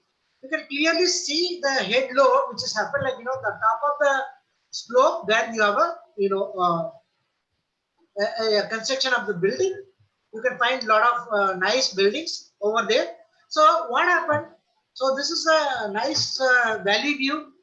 People they can sit on the top and visit in that particular location. So what people they do, they construct resort over there. So people they don't do any geotechnical parameters over there. They do simple kind of analysis, and they can go for a construction practice. This is one thing where you can give added weight on the top of the slope. And the second thing which I am going to show here, you can see this road cut. So this is the road. You can see some of the proclines and some of the lorry. You can stand over here in the roadside. So it clearly show the height of the bench of the slope. So road cut, how much height it is. So approximately, if you see this, a lorry maybe have a 2 meter or 2.5 meter height. A procline maybe a 1.5 meter height. So it will be around 1.5 to 2 meter height. But the slope is somewhere around 4 times more than the vehicle. It clearly shows it is around 10 meter of a slope cut. So when you find a 10 meter of slope cut over there, you can easily identify the road width is only 2 meters or 3 meters. So you cannot, when you plot this one in a slope map, simply you can say, so it is more than 45 degrees. So sorry, it is less than 40. So you have a very steep slope, and it is easily the removal of toe is very much possible. So that's why the top layer of this area will be easily cut. So that's why you can find it out this landslide over there in the bottom. So there was a house over here, 2-3 houses. It is totally buried, and 7 people died in this particular house. So it very clearly indicates in this particular location. So these are all some of the mistakes people who have done in the past. And another one is, you can see in the right hand side there is a drainage system. So people they artificially they divert the natural drains. So actually there was a river which is flowing in Nalla. If you see in the topo sheet, you can find it out. The Nalla which is flowing over here. So this is the path of the Nalla. So you can find it at some of the structures over here. So this is some of the Nalla pathway. Actually, the Nalla is nothing but a small river streams, which is pathway. So people they want to construct this roadway, so they diverted to here there is a one diversification. There is another diversification. So people they don't consider any engineering practice how to divert this Nalla. Simply they diverted. Ultimately, when the drainage is occurred, then it is because of this added weight, this slope is failed, and the top portion over here it is moved, and 7 people died over there. And these are all the closer view of the next the side view of that particular location. You can find it out over here, and these are all some of the closer picture. I thank actually Mr. Venkatesh from postal department, who helped me to take this photograph, because he knows each and every part of this, Nilgiris. That time he was a postman, so he used to take me by his two-wheeler and cycle, and took photographs all over. And so these are all some of his photographs. And this is another thing, like it's a reactivation of landslides. So this is on 10/11. There was a landslide which has happened. This is on 28/11. So this is on 10/11 again. On 15th or 14th, there was a huge rainfall again. Again, this area got one more movement in this particular location. So you can see this picture, like this is on 10/11. You can find it out, all this green paddy field. It is now soil covered. So what happened? This is the building you can see over here. So these buildings are partially collapsed on after 15th. This is on 10. So two landslides which has happened in the same place. So that's what I told. The previous information is very, very important. So we need to be very careful. The reactivation of landslide can trigger in the particular area. So another important thing where you can find it out in this is some of the very, very clear indications of landslide locations where you can find it out. So this is called zone of crack. So before landslide itself, you can find it out here.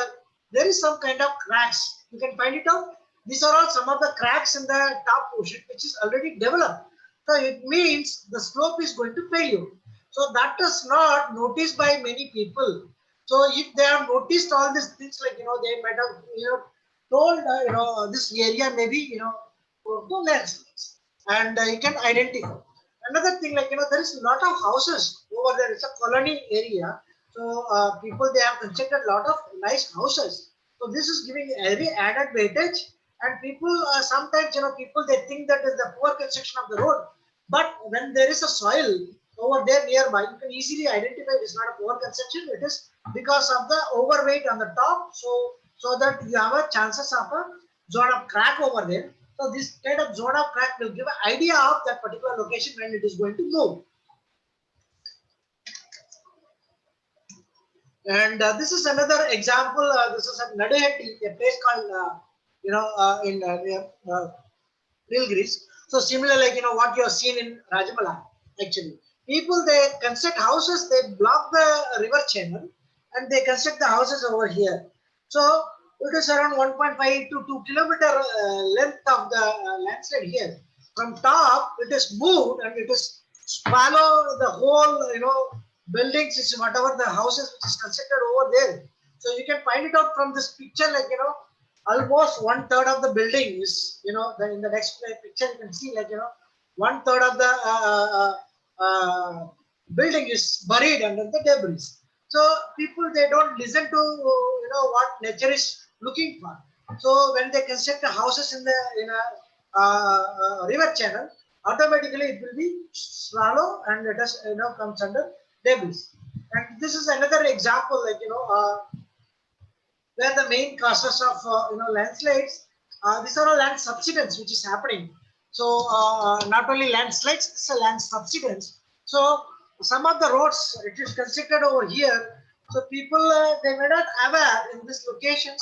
So you can see the buried pipelines over here, and these are all pipelines under the road. It is very clearly seen over here. So the road got sunk over here because of the soil subsidence. And this is the main road which is leading to the collector office, actually. So people, all are there, collector and other people, they are investigating over here. So places like this, the road when this road get blocked. So the movement of the rescuers or movement of the government official is the major problem in landslides. And these are all some of the other pictures. A place called Valley View Point. So you can clearly see the material of what it is moved. So it is very,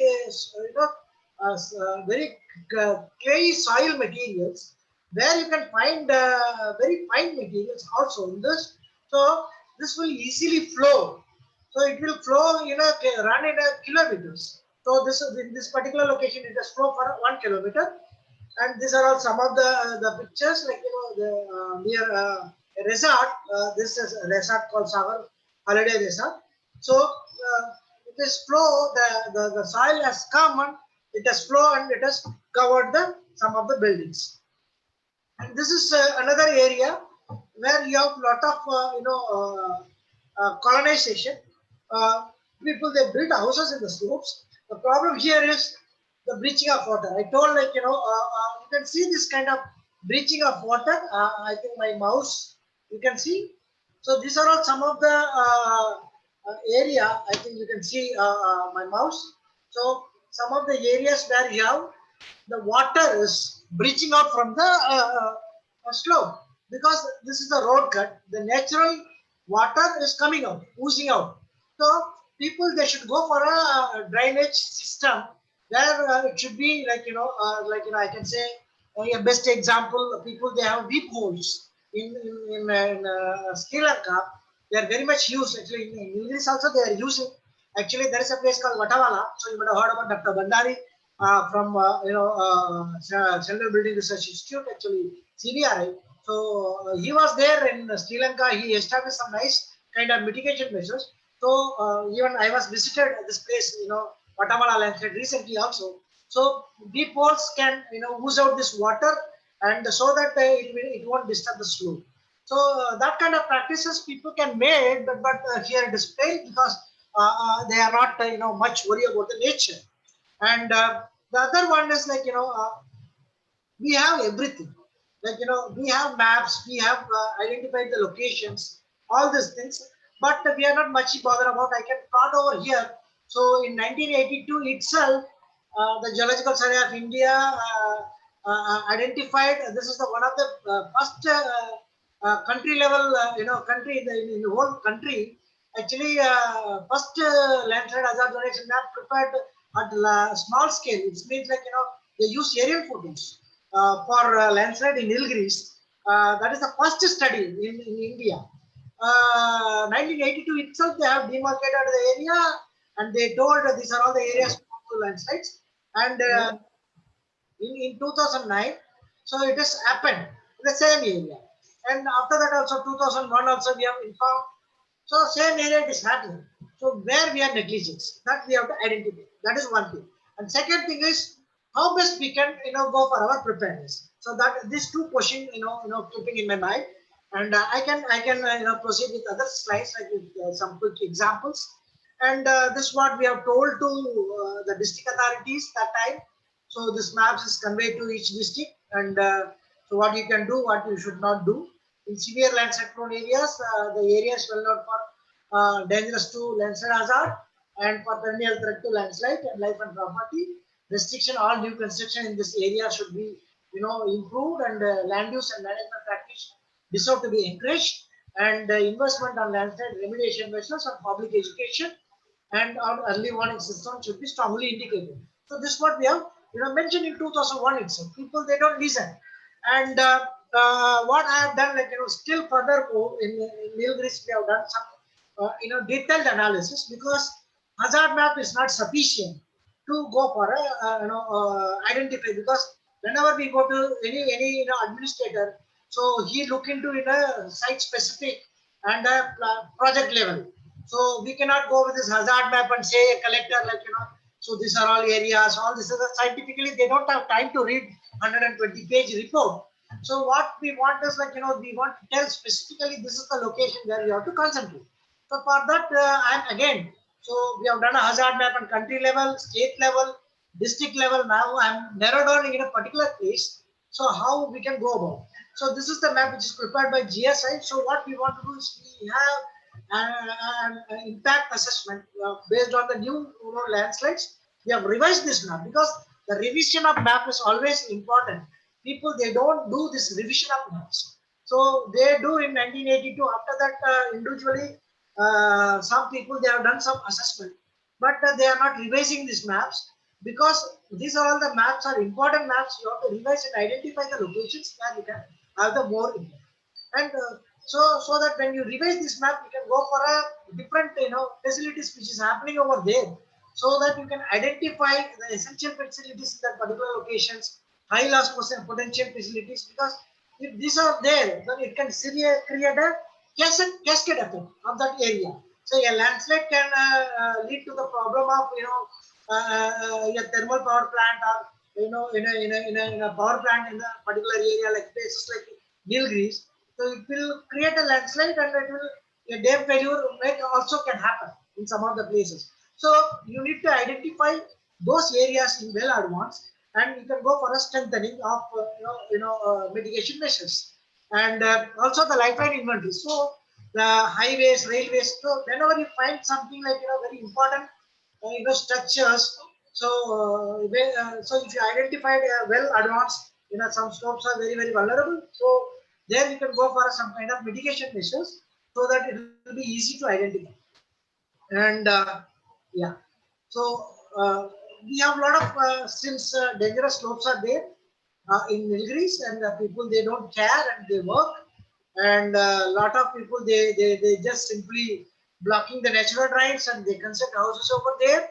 And so this kind of structure you can see, like I think this is the school building people they are constructing, like there is a this I was taken this picture I was taken during 2009 actually. So I was there actually in this picture. So there is a deep cut over there. So people they don't care all these things. They simply go for a construction practice over there. And well, let me switch over to Kerala actually. Some of the slides.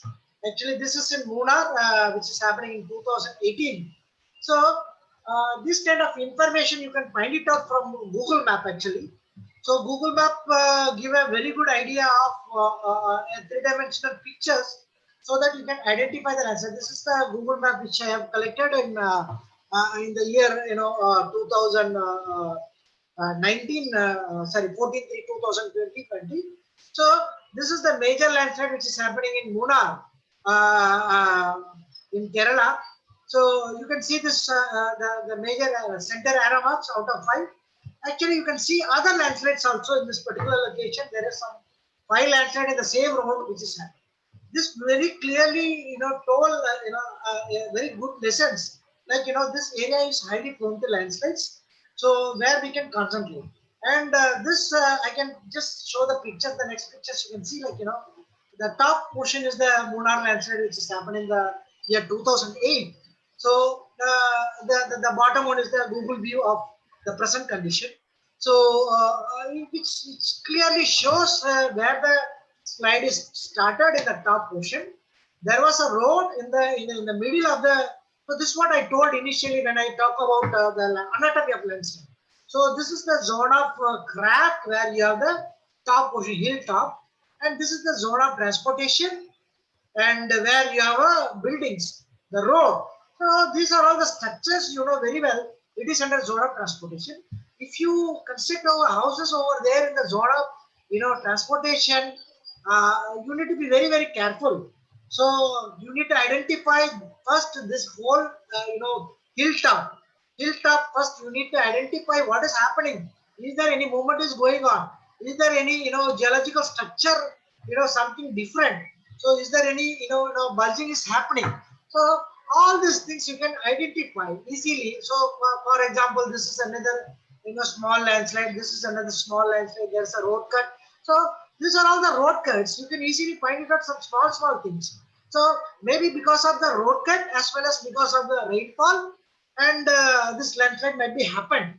So you can easily identify this kind of things in well advanced nowadays. Like the technology is available. So even I also put some kind of maps recently before these landslides are happening. So from hazard map, I just correlated with some rainfall information by forecasting by windy. So I calculated some of the areas like roughly we can identify which is most vulnerable. So this kind of information we can give to the people for the better preparedness. And this is what the pictures which shows the different pictures from Google Map. So this is as Michael sir has very clearly pointed out the removal of vegetation and other things. So there are so many parameters. The first picture which is shown in 1/3/2013 in the year, and the same place you can find it out. So this is the location. I think you can see my mouse over here. So this is the location where you can find it out. The hilltop. and there is a small, road curve. And in 2015, you can see this, there was a building. So it is increasing now. Okay, and you can see other roads, the road widening is which is happening over there in 2015. And you can see in 2018, there is some removal of vegetation over here. And again, you can see some kind of the bigger structure in the 2018 picture. So this is on 5/1/2018. So you can clearly point like, this is on 5/1/2018. So it is very clearly seen like, already the slope is under some, kind of process. So you can see this top of the vegetation is very, very, there is a subsidence. You can find it out, some small subsidence in the top of the vegetation. You can find it out over here. So in the top of the slope, and in 4/9/2008, the same slope it is trailing. So it gives a very clear indication. So if the people would have identified these are all vulnerable slopes, so if you go to Google Map itself, it's not like you and I'm the expert or I'm the one who have a lot of knowledge in landslide. It's not like that. Any common man can identify this kind of things. So that what my suggestion would be to the administrative people, the district authorities should go like they have everything now. They have all this technology. They have manpower. They have people to go around. So and they can readily ask us also. So because the main problem in any identification of landslides or any issue is like we don't much get the access with the government. So even though we are in many committees and other things like during landslides or during any emergency, they are not contacting us. So if they contact us or if we contact, if they reciprocate, so during that time we are trying to help because this kind of information can be we can identify and we can try to help them. So is there any kind of movement is there in particularly on landslide, we can identify and tell them, so that the proper preparedness they can go in well advance. So this is the picture in 2018 you can see, and 2019 also you can see in the bottom of the slides. So these are all some of the example which in Munnar landslide in 2018, and this is another one like you can see this is in Muttappan Kullu in Kavalapura in Malappuram. This has happened in August 2019. So here 46 people died in Kavalapura near Puthukal in Malapura, and when Muttappan Hill 7:3 p.m. on August 18. So this is in 2009. So this is what Dr. Menon also pointed out.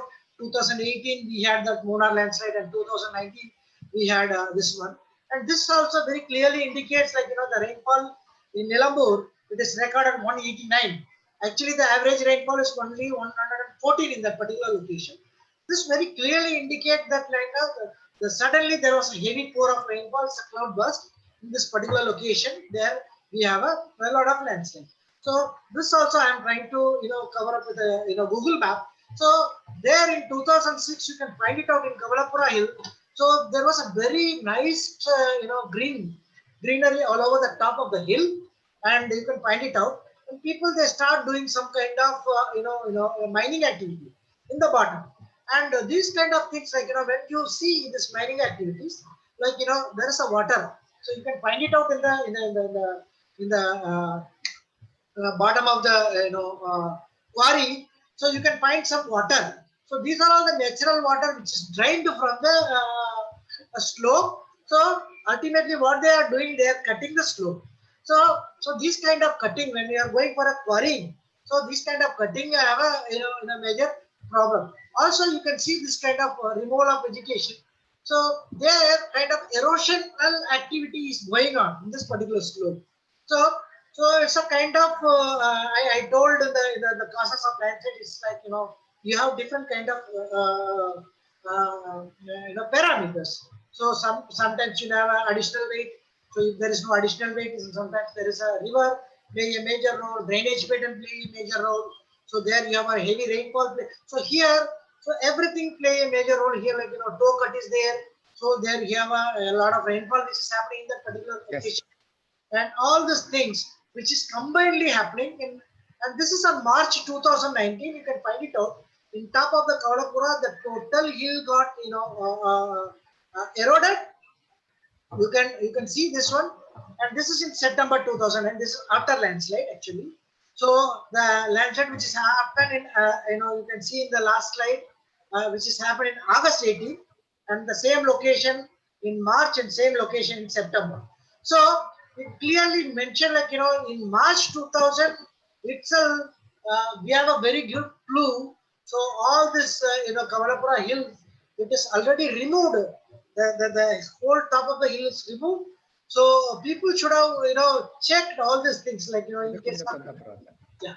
And, yeah, people they should have checked all these things.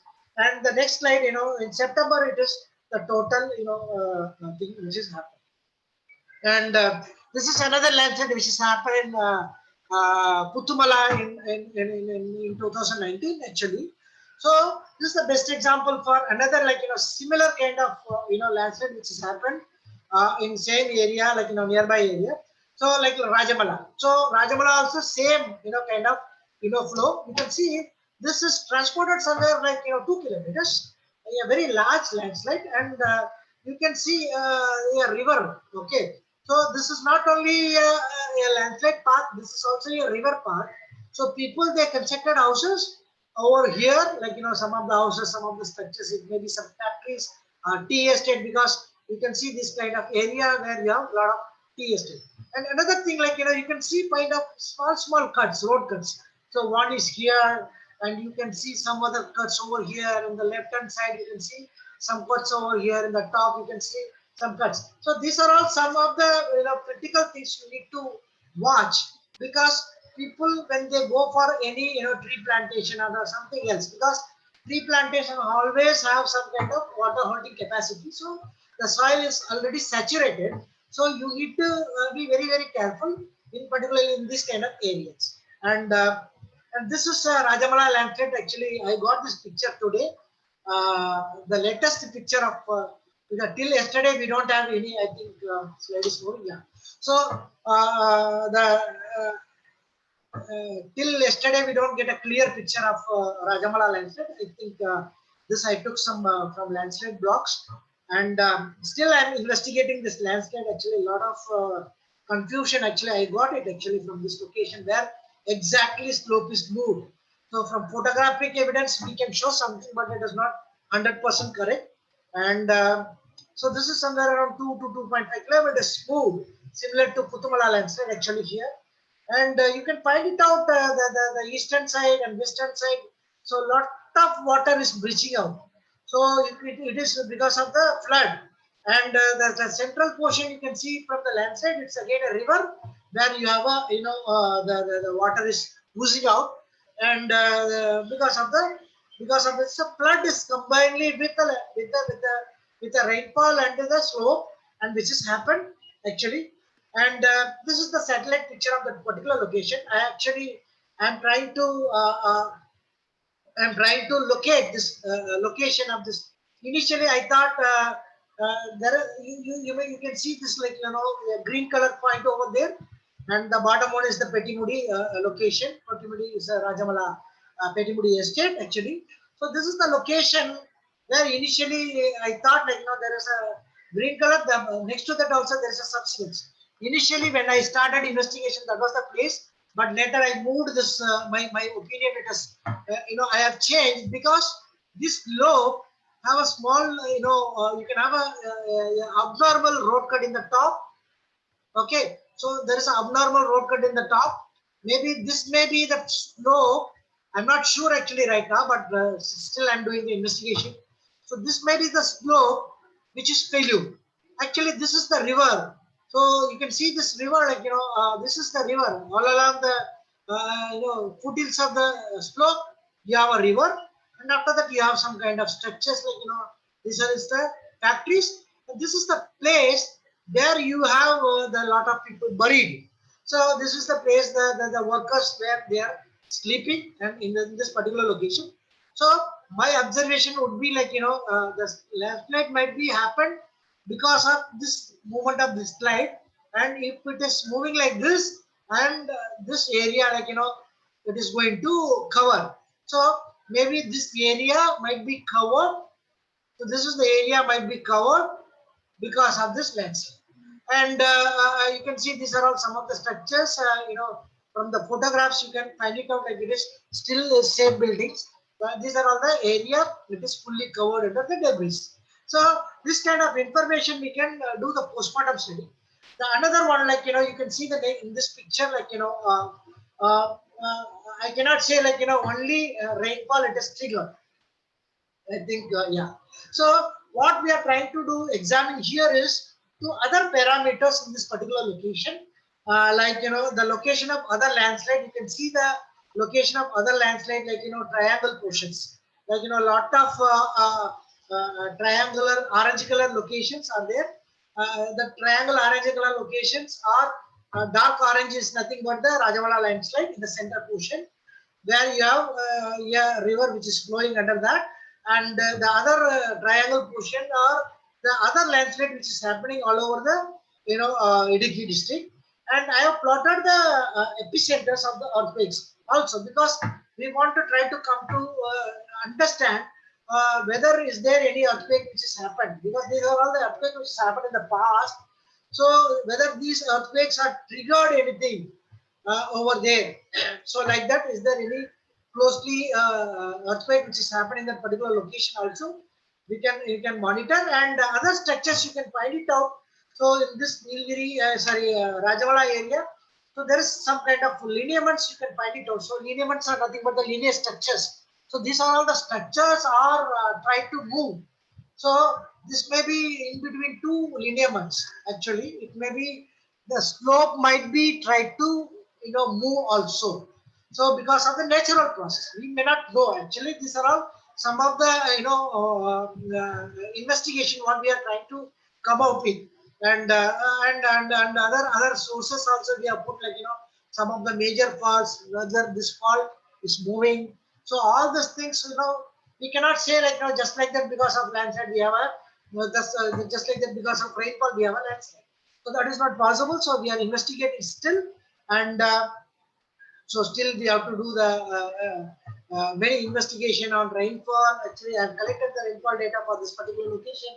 So it gives idea, like of this location. There is a series of rainfall which has happened from from the day 1 of this August of this 2020. So we have 3 major rainfall event which is recorded in the nearby location. So still we are investigating, and we need to get a lot of aerial photos and other information. So we are superimposing over geological, geomorphological, other drainage patterns, any movement which is happened in the underground, and slope studies, all these things, like when you do combinedly only, we can say exactly what happened in this particular location. And so now you have seen, like hazard we have done it, like we have seen some of the landslides, and we have seen some of the causes of the landslide. Still I'm not compromised with all this thing. So why can't we do something on to safeguard the people's life? So one is soil bioengineering. This is a technique which is widely used in poor countries, particularly countries like Nepal. So they don't afford much money on going for a mitigation of engineering measures, because if you are going for a mitigation of a gabion wall, or a breaking wall, or something like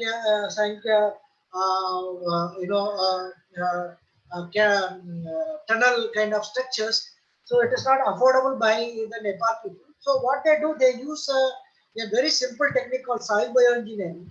So they use a native material, native plants over there, and it will work as a kind of catching, armoring, reinforcing, anchoring, and supporting of the soil, so that it will strengthen the slope. So when you do this exercise, like when you go time, so if you have engineering structures, it will go, the strength will be reduced. But if you have a soil bioengineering structures, initially the strength will be less, but keep on going, it will be increasing. So it means like, you can go for engineering structures for small area, and for larger areas, you can go for a soil bioengineering structure, which is nothing but a plantation of trees. So it will give a very good idea of that particular, location, so that it will strengthen the slope. And I can give a best example. This is in February 2009, sorry, 2003. There is a OP landslide in Nepal. Actually, people, they want to treat this landslide. They approached one Canadian company. So they said, like, if you want to treat, it involves crores of rupees. So 2 to 3 crores rupees. But the Nepal people, they are not able to afford. So what they have done, so they use the soil bioengineering. So initially they put some breaking walls, and they did some slope trimming in 2000. This is in July 2003, and so next one is this is under Gavian Blaster in July 2003, and this is August 2003. So they put a plantation. So they, what they do, this is called seedling. So on the slope they put a seeds over there. They started growing, plants over in the slope, and this is what it looks in 2004. So you can see the structure, like, in the slope area. In the bottom of the slope, they try to grow some kind of bushes varieties, and bottom they have a gabion varieties. In between, they go for a kind of broomstick varieties. So it gives a very clear picture, like, it will strengthen the soil so that the slope will be stabilized. This is what happened in August 2004, and this is in August 2006, after 2 years. So you can find it out in the bottom of the page where you have trees. So in 2006, so within 2 years, so the boulders in the bottom of the, things start disintegrated, but the trees started growing. So even though in this location, when you have a landslide, it will roll down, but it won't damage the slope. So in the bottom, so it will come and hold the soil. So this is what happened in 2007. The whole area get fully, greenish, and there is no, the whole slope is, get uh, strengthened. So this is the one technique which is very, very useful technique, and we are not much used for using this. We can use for particularly shallow landslides, so which is having 3 to 4 meters depth. So we can go for this kind of techniques, and this will be very, very useful for us, particularly in, Nilgiris and Kerala, and this we can do it. And some of the things, like, you can ask, like, community. So what community can do? So we can understand the warning signs. So we have a landslide warning, and so some of the areas, like, the springs, seeps, or saturated ground in area that have not typically been bed before, because people, they have indigenous knowledge, like, Savita madam also, was finding out about the indigenous knowledge. So people in that particular location, they know in some area there is no, bed before that, and suddenly there is a leaping of water. So water is oozing out from that particular location. So these are all kind of indications. And so if something is happening, then we can go for kind of assessment. So these are all clear indication and warnings for a landslide. And new cracks or unusual bulges. So suddenly there is a bulge. It means, like, one place there is a subsidence, the another place there is a bulge. So that area may be failure in future. So that also you can do. And soil moving away from foundation. So this is another thing, like, if you have a building, the settlement will happen. So building will started going down, and you have a cracks in the buildings, and corner cracks, what we call corner cracks. Suppose you have a window. If you are in a place like Nilgiris and all, if you have a window or a door, main door, like, you have a corner cracks. So that will give an idea, like, your building is undergoing some settlement. And tilting or cracking of concrete floors. And this is another example. And broken water lines. So water lines, if started bulging, broken. So suppose if you have a water pipelines, so it is going to bend. So it means, like, there is some bending action is going on in the slope. So that you can identify. And leaning telephone poles, trees. So telephone poles and trees are the very good, warning indicators, because these are all, keeping state in the slope when it start tilting. So if you have a finding of tilting of trees, the trees bending like this, and then there is a chances of, these are all the areas undergoing some movements. So people, you don't need to be expert. You can just, if you find all these things, like a community can, identify something happening in our area. And sunken or ground drop road beds. So suddenly you have a road, so suddenly there is a sunken in a road. So it may be like, there is some subsidence is going on, and rapid increase of creek water levels and possibility accompanied by the increase of turbidity. So it means like, some area you have changes in turbidity. So you can find it out, like, if it's something, there is a changes in underground. So that can be identified. And a rumbling sound, if you have a rumbling sound time to time, so this is another clear indication. Unusual sound, trees are cracking. So it means like, some disturbance is happening in the, underground. So these are all the things like, indicating some moving of debris. So these are all the things we can identify. And so areas that are generally prone to landslide, how to identify? So one is on existing old landslides. These are all under threat, and on are the base of the slope. So any area under vulnerable slopes are prone to landslides, and in or at the base of the minor drainage hollows. So minor drainage hollows are nothing but the drainage system where you have frequent breaching out. So that is one of the dangerous thing. Like, you can identify if you have such kind of area. So because it's our humankind, people's nature to go there and settle whenever, because we always look for a water to go there and settle down. When you have very good water, people they are interested in to go there and do the settlement operations. So this is the another thing. And at base or top of the steep cut slope. So this is again another danger. That's what I told in the Lavadale. I gave the best example, Lavadale. So steep cut or slope are another dangerous phenomena. And developed hillsides, their leach field septic system are used, because leach field septic systems are generally, people in an area, you have huge number of population are there in the developed field. So people, they want to send their, septic system, like, simply some people, they have a proper septic system, but other people, what they do, simply they divert at the slope itself. So this is a continuous water, because normally water happen normally because of rainfall. So septic system in a urbanized area, in the hill area, people, we are doing daily or bathing, other home needs. So this water also will be drained in a slope, and this is more dangerous compared to normal rainfall. So it will trigger landslides. So this is another major important thing you have to look into. So areas that are typically considered safe from landslides, what are the areas you can say hard and non-jointed bedrock that are not moved in the past. That is the one thing you can identify, which is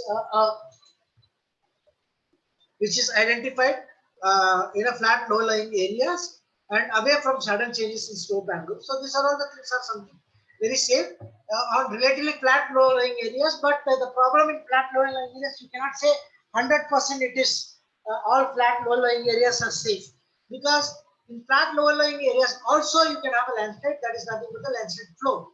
So the flow type of landslide which is happening, like you might have seen a week back in Nilgiris, which has happened. So debris is flowing actually horizontally. Horizontally it is flowing in Nilgiris on maybe a couple of 1 week back. So these are all some of the things which is very important. You need to understand. At top of along the nose of the ridges, setback from the top of the slope. So again, these are all the places that you can find, like the area would be somewhat safe.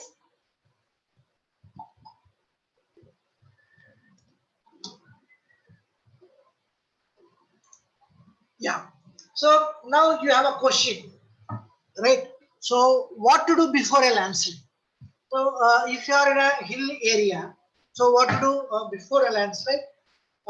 Do not build near steep slopes, close to mountain edges, near drainage ways or natural erosion valleys. So if it is mandate, so you don't have place, your location is there, then you can go about the local authorities to consult, and you can consult on how to go for the landslide prone or landslide resistant design. You can go for and learn about the emergency response, because most of the cases in landslide, the time of the landslide is very, very important. Either it is going to happen in early morning or it is happening in late night. Say, most of the landslide which is happening in night time, because if you have a continuous rainfall in the night time, people, they may sleep in the homes. So when there is a landslide in the night time, it is washing. Like Pune, which is happening in morning 3 o'clock. So all the people who are sleeping in the hillock. So it has happened. Because of that, the whole village is washed away. So no one, we cannot be able to rescue. So these are all some of the issues in landslides. And what to do during a landslide? So you need to stay alert and awake. Nowadays, government, they are giving some kind of warning. I'm just talking about general, so not in Kerala or Tamilnadu. So these are all some general things you have to do. Many debris flow fatalities occur when people are sleeping. So that's what I suggested. Like you need to be very careful. That's what we are trying to develop some kind of early warning system, so that a siren. So if there is a chance of landslide, if you put a one button, the siren may sound so that people can evacuate in that particular area. And you need to aware about when there is going to be heavy rainfall in your area, and is there any movement. So what are all the indications whichever I told before landslides? You need to understand all these things, like you need to be safe from the landslides. And you can listen some unusual sounds. It might indicate moving debris, and flowing or falling of mud debris. And if you found some, if you are in a nearby a river area, if your area gets some kind of muddy water, so it may be a clear indicator that there is some landslide which is happening in the upstream. So it is very clear indication, because of the soil, the removal of soil, then the water, the clean water become a muddy water. So this is a clear indication, like something happened in the upstream, so that you can evacuate. And so what to do if you are suspect there is a landslide in your area? So I have told about everything. And if you suspect in your area you are in a landslide prone area, so you can contact your local authorities, and what you can do with them, and how to communicate this hazard, and so inform your neighbors and may not be aware of potential hazards. Advising them to potential threat may help to save of lives, and help neighbors who may need to assistance to evacuate. And because every time, this is the one thing, we always forget about the other people. So nowadays social media is the one, we do a lot of work on social media. So if something happened in one place, immediately we are spreading the news, so that there should not be a false alarm, but it should be a kind of making awareness. So you can create awareness among people, so that people will get. So this is what happened in 2015 flood. So many people get saved because of people they indicated in well advance, so that they can able to evacuate. And so what to do after a landslide? That is also very, very important. So there is if you are in a landslide prone area, don't go to nearby, because after a landslide in the same area, there may be a reactivation of landslide. You have a post landslide also in that particular area. So you need to understand and listen to your local authorities and other television news channels. So what they are telling, and watch for flooding, which may occur in the after a landslide or a debris flow, and check for injured and trapped person near the slide. And one thing I want to highlight here, since we are in a rescue operation during Malin landslide, what the problem what we faced is, so you cannot go on just like that, remove a body from a debris. It is not at all easy. So when I put my leg over there in Malin landslide actually, so we were there immediately after the landslide. The next day itself we arrived. So when NDRF doing all this rescue operation, when I put my leg, it went up to my knee. So maybe around 45 centimeter inside. So I was trying to take out my leg. It is not possible. So without the help of 2 or 3%. because it's a full of soil. So it's a debris. And the another problem, like, when I'm trying to remove my leg, so it is scratched by the material, the fragment of rock which is inside. So this is the one problem, like, we found in, Malin landslide. A lot of people, they died, and so they are not able to get the full dead body. So you might have seen in, even in Rajamala, like, so hands may be removed separately. So because, so by the time when you do the evacuation, like, after 2 days, 3 days, like, dead body also started decaying, and the removal of dead body is very, very dangerous. As Michael sir has rightly pointed out, the search and rescue operation and debris is very, very, important. Not like, other search and rescue operation. So a building collapse, yeah, a dog can go and see, like, I was seen during that time. I was there in Mauliwakam. The dog went inside the debris and it identified. He got award from our former Chief Minister Jayalalitha also. A dog got an award, and it's a very, very unique thing in, among dogs. So, and nowadays people, they have a snake robots, so they can put this robot inside the debris and they can, it will move and it will identify the breathing system. So we have a breath sensors nowadays. So people, they can go with the breath sensor and they can identify. So those are all the things possible in debris of, building collapse or earthquake, but it is not possible over here in landslides. So only thing is, yeah, dog can, do better things, and the local knowledge is very, very important. And because people in the local only knows where those buildings, so people in the local authorities only knows the people that what we call as first responders. The first responders are the people who are survivors of this, disasters. The people who are survived from this disaster only knows. Say, I can give a best example in Mauliwakam landslide, which happened on the Friday and the evening. So people are there in the underground. So they are in the underground to get their salaries. It's a weekend, they are the daily wages. So every week they want to give the money. So all these people, they are assembled in the underground. That's why the loss of death in the Mauliwakam incidents are more. So people, they are accumulating in one place. So you can easily identify. Your search and rescue operation will be easy. You can go there and do the search and rescue operation in that particular place. Instead of searching a paper, people where go and do the, search and rescue operation in the ground portion. You can do the search and rescue operation there. You have the buildings, so it will save a lot of times. So where you have buildings, if you demarcate, that's what the Google Map give a better idea. Wherever you have the building, so if you Google Map have a demarcated area, if you have a GPS, if you have your mobile, nowadays mobiles are GPS. So go with your mobile, identify from your Google Map what is that location. You just click over there. What is here? It will give the coordinates of the particular location. So the NDRF people can take this help of the mobile applications. Go there and stand near that particular location.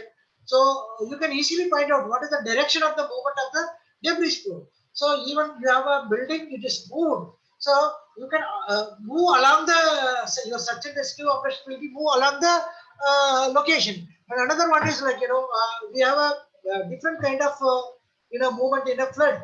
So in a river body, so there is a concurrent, current, waveform current will be there. So in some of the locations, you have a central portion of the river, you have a more current, so that the people will be sunk inside the river, will be more in the center. In some of the area, it will be the side portion of the river. And there is an obstacle in the river, meandering of the river. So depending upon the meandering, there is the erosion, there is the deposition. Depending upon that, the search and rescue operation will be different from place to place. So the search and rescue operation will be very, very, very, important, particularly in case of a, landslides. So it's a very, very difficult task. We understand, but if you do properly search and rescue in a particular time, so that you can particular, place and particular direction, so you can save a lot of people, and not only a lot of people, the taking a dead bodies and giving to the concerned, relatives is very, very important in our culture, particularly in, Indian culture. We have to do our rituals. So we don't just like that, bury the people. So you might have seen in the Rajamala landslide. So a lot of people, they are all from Christian side. So they have a, they took it in a, proper way, and they put it in a proper trenches, and they put it in the box, and they do a lot of, the price they did is a lot of, ritual things. So all these things are very, very important. Even for dead bodies, we have to respect the dead bodies also. So for that, if you do properly this search and rescue operation by doing some kind of, proper, investigation methodology, you can try to help. Like, NDRF people, maybe they are coming from Kerala, they are maybe coming from, from Arkonam. They are very far, so they do not know where Kerala, where Tamilnadu, where Nilgiris, where it is exact places. So they do some kind of initial investigations. But people who are staying over there, the first responders should tell them. So where the more people are, be there. So since it's a night time, it may be in the room. So which building it is there. So I'll give another example in Pune. So people, they under some of the temples. So you might have wondered, people why are in temples. So it is a harvesting time in Malin. So lot of people from nearby villages. So not only people died only from Malin. So people from other villages also, they died because it's a harvesting time. People, they called people from outsiders. They come and they stay over there in the village. There is a temple. Some 50 people around the temple. In the village, they stayed over there. So a lot of villagers, they are staying in their home. Another 50 people, they stayed from the temple. So when the landslide happened, the whole temple is buried under the landslide. So we don't have any track. So who are those people? Where they come from? So all these things. So unless the local people says, so these are all the people coming from other villages, and they are staying in the temple because tomorrow they have to harvest the paddy field. So we do not know how many people under the temple, because generally we think that it is a night time. Who will be there in the temple? 1 or 2 people. But when we go for the rescue operation, some 50 dead bodies found in the temple itself. So these are all some of the important things when we are, going for any rescue operations. And you can go for a geotechnical investigations of any landslide prone areas, because unless you do this geotechnical investigation, it's very, very difficult to identify whether your slope is active or not.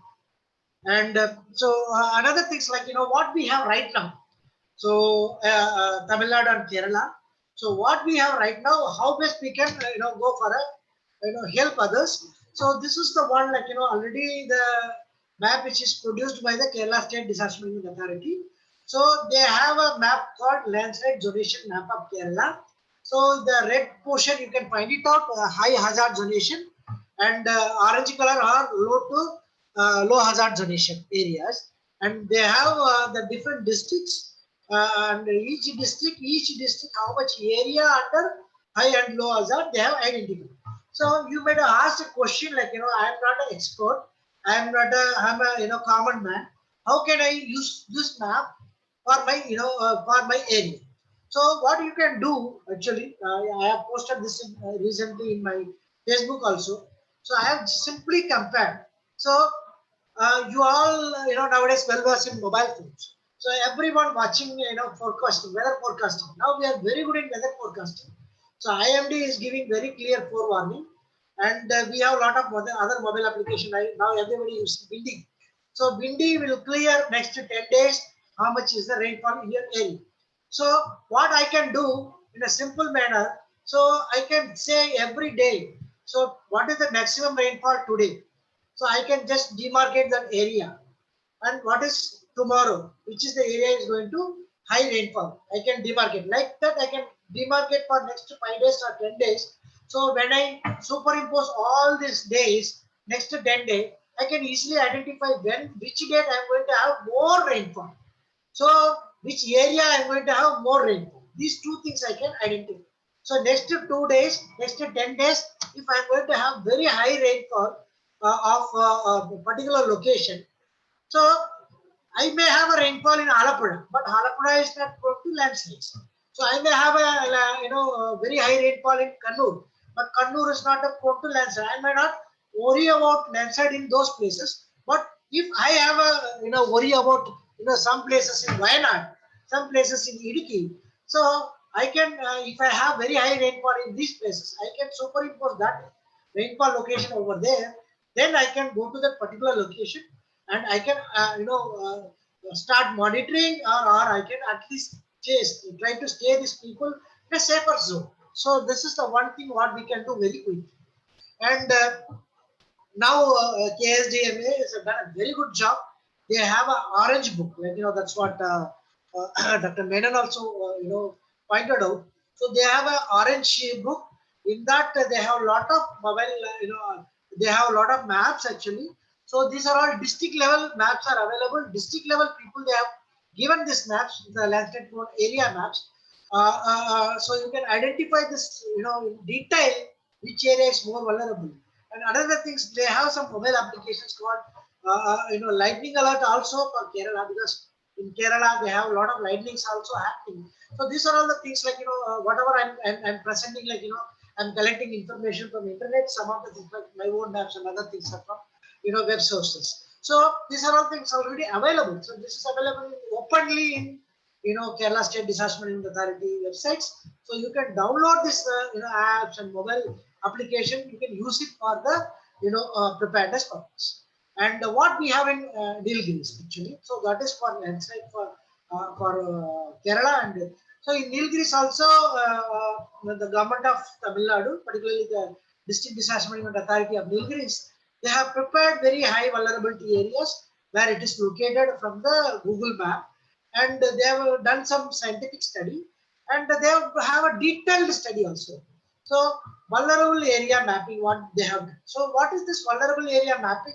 Is nothing but they have identified the location. Suppose the red color area is more vulnerable to landslide. So what they have identified, whether it's very high vulnerability, and that is the location. It's a colonial self-heal, and so what is the problem? It is going to happen landsliding due to heavy rainfall and source of flooding, rainfall, and so where the relief center is. So if you have a rainfall landslide dangerous location, immediately where they can take it, the people is they have identified there is a El Hill Adigranda primary school is nearby, so that they can take to the people, and distance to the relief center is 0.5, 0.4 kilometers, and the latitude longitude of that elevation, where is the elevation also they have put it, and they have another details. It's very important things, like their name of the contact, something happened, whom to contact. So landline number, mobile number, and nearest police station, nearest fire station, rescue people, whom to call, and name of the taluk, everything they put it over there. So this is the very, very important thing, like you can work on it. The main best thing, like if you know everything of this one, then it is very easy in case of an emergency. But people, they have everything, but they are not listening, they are not seeing all these things. That is the main drawback in our area. And in the bottom thing, like you can find it out, like which are on the area is vulnerability things. Even they put us a direction of evacuation, how to do, where to reach, when to reach, everything they put it. And so they have even analyzed the vulnerability of that particular location of the flooding. So both, like they have done it for landslide as well as flood, and all this information which is given. So, and the best thing here I told, like first responders. So these are all the first responders. They have already trained in flooding. So they know swimming and they know how to go and search and rescue people. So these are all important information which is given in the website itself. So like that, all this information they have. And in Tamil Nadu government, we have, like we also have a mobile application called TN Smart. I think most of you know about this TN Smart. So these are all the application we can use it, and we can go for weather forecast. So these are all live things, like which is happening. So the rhymes from Thailand is designed this actually. Actually, I have visited there before lockdown. Actually, I have visited this particular place in Thailand. Rhymes, what we call multi-hazard early warning system. Forecasting things, like they have done excellent facilities, and here the best thing, like in your map, in your mobile, you can find it out, like which location is vulnerable, what is the rainfall which is going to happen in particular location, everything you can find it out from this times. And okay, so these are all already available. So, but what we have to do, the government has to do. That's what I want to highlight here. Is one is we have everything, but again we want to do something very scientifically, because whatever they have done it in is not much scientifically. It's a very quick kind of information, but that is not going to be useful for always. So what I would suggest, like we have done this exercise for Nilgiris in some of the areas. So we identified where are the locations where we have the vulnerable settlements. We have number of buildings. So in that location, is there any landslide which is happening in the past? Then we have identified the vulnerability, because you cannot say like in a vulnerable slope all 100 buildings are vulnerable. It is not like that. Some people they have a breaking wall in the back of the building. So even though you have a landslide, it won't go on each the building. So people they have multi-story buildings. So only ground floor will sunk with landslide, and the other 3 floors will survive. So in that case, people they can go to the top of the floor, they can be saved. So these kind of informations are there already. So what we have done in our, this is a part of a project which I have done. So we have created a landslide early warning system for Nilgiris in a simple technology with the help of ISRO. It's a ISRO project actually, and so what we have identified in this, like even though so many buildings are there, only few buildings in this particular locations are floating, because so this kind of thing, like when we do modeling, so landslide may happen, it may come in only particular direction. So if you identify, if you know the slope, which direction it is going to move, so particular time if it is going to move, we can create a scenario. So which direction it is going to move? So in that direction, how many buildings are? So even though this slope, all these buildings are there. So landslide is going to happen in this particular direction. So you can see this, direction from Kunur to Kunur segment, the north, the west, southeast direction. So only buildings in this particular direction, only you need to be worried. So all these things. And next thing, like even though you do a lot of vulnerability analysis of buildings, but you need to do the risk-based planning approach. So it is very, very important for this risk-based planning approach, because people they may not go for a detailed analysis generally. So you can understand. So I think it's already 7:30. I can finish it up within next 5 minutes. Is it okay? So you can go for a risk-based approach. So the one thing is like what scale you are going to do the mapping. So this involves like so if you practice this thing, like you can save a lot of money. And the next one is what kind of study you are going to do.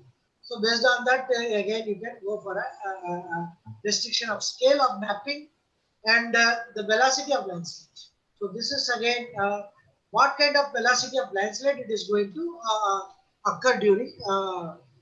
So unless you know the velocity, it's very, very difficult to find out the area. And so if you want to do any risk-based approach, so you need to have gathered accurate information, plan to avoid hazard before development and subdivision occurs, take risk-based approach in areas likely to be developed or subdivided, and communicates the risk of the hazard. So if you are know this area is going to prone landslide, please communicate. That is very, very important. And the risk map will answer the consideration of the feasibility. So because every time when you go to any government authorities, so what is the possible engineering solution in that area you have to mention. And also understanding the past and the present is very, very important. So old landslide, how it looks now, whether it is reactivating, whether people they are continuing to stay over there, all these things you need to identify. And the recommendation, what I would suggest is avoid further development in high risk landslide prone areas, limit existing use rights to rebuild, and limit the use of buildings. And avoid further development in use of buildings inconsistent with maps clearly shows landslide hazard zones. And a detailed large scale risk map should be prepared. Town planning bylaws need to be developed, which will translate and codify landslide concern into the village development. And appropriate legislation may be considered for the enhancement for the future state plan development in towns, villages affected by landslide hazard. And the further things like what we can do, we can go for a landslide early warning. So this is what we have developed actually. You can see from the next slide. Yeah. So IOS based early warning, we have done it actually. So it is simply like, we can fix the threshold. Whenever the threshold increasing before landslide, it will start giving watch warning alert. So we have done it in a pilot scale, but this is not implemented in field scale. But we are trying to do this based on our recent project. We are working on it. So IoT based system, like we have a rainfall data, we have a landslide data. Based on that, we will identify that particular location, which slope it is going to failure, and we can clearly warn the people if there is any movement in the slope. We can warn the people in well advance by giving a alarm in mobile. So even you may not be now, you may not be there in the same location. The collector may be there in the different location. If you go the message will go to the collector can warn the people. The collector can give information to the people, to the RDOs, Tahsildar, DROs, to go there and evacuate the people, are including. If it is a very quick warning, then immediately there will be a siren you can install, and it start giving warning automatically. So that kind of thing we can do it actually. We have done a small study and we have developed a methodology, but still we have to improvise this methodology. And the final thing, like what I would like to suggest, like the traditional early warning system for landslide. Actually, this is what the Darjeeling people they use. They use dogs, cows, and birds. So it makes a different, unusual sound before a landslide. So they use that one.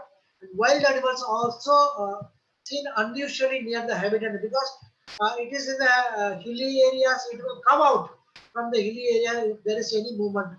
And crabs, cracks, and toads comes out from the stream to dry places, because when there is a movement in the underground, these are all the clear indication.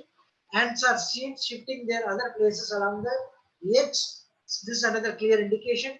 The edges of doors and windows get displaced. Stones rolled out itself from the highlands. The rise in temperature, it's felt. Crows are seen in the sky and mating position. This is another clear indication. The local earthworm named Boswellia is seen in the surface, because it should be generally in the subsurface. So you feel the slow movement, so it will come out. And a species dove named Haleso makes sound in the air.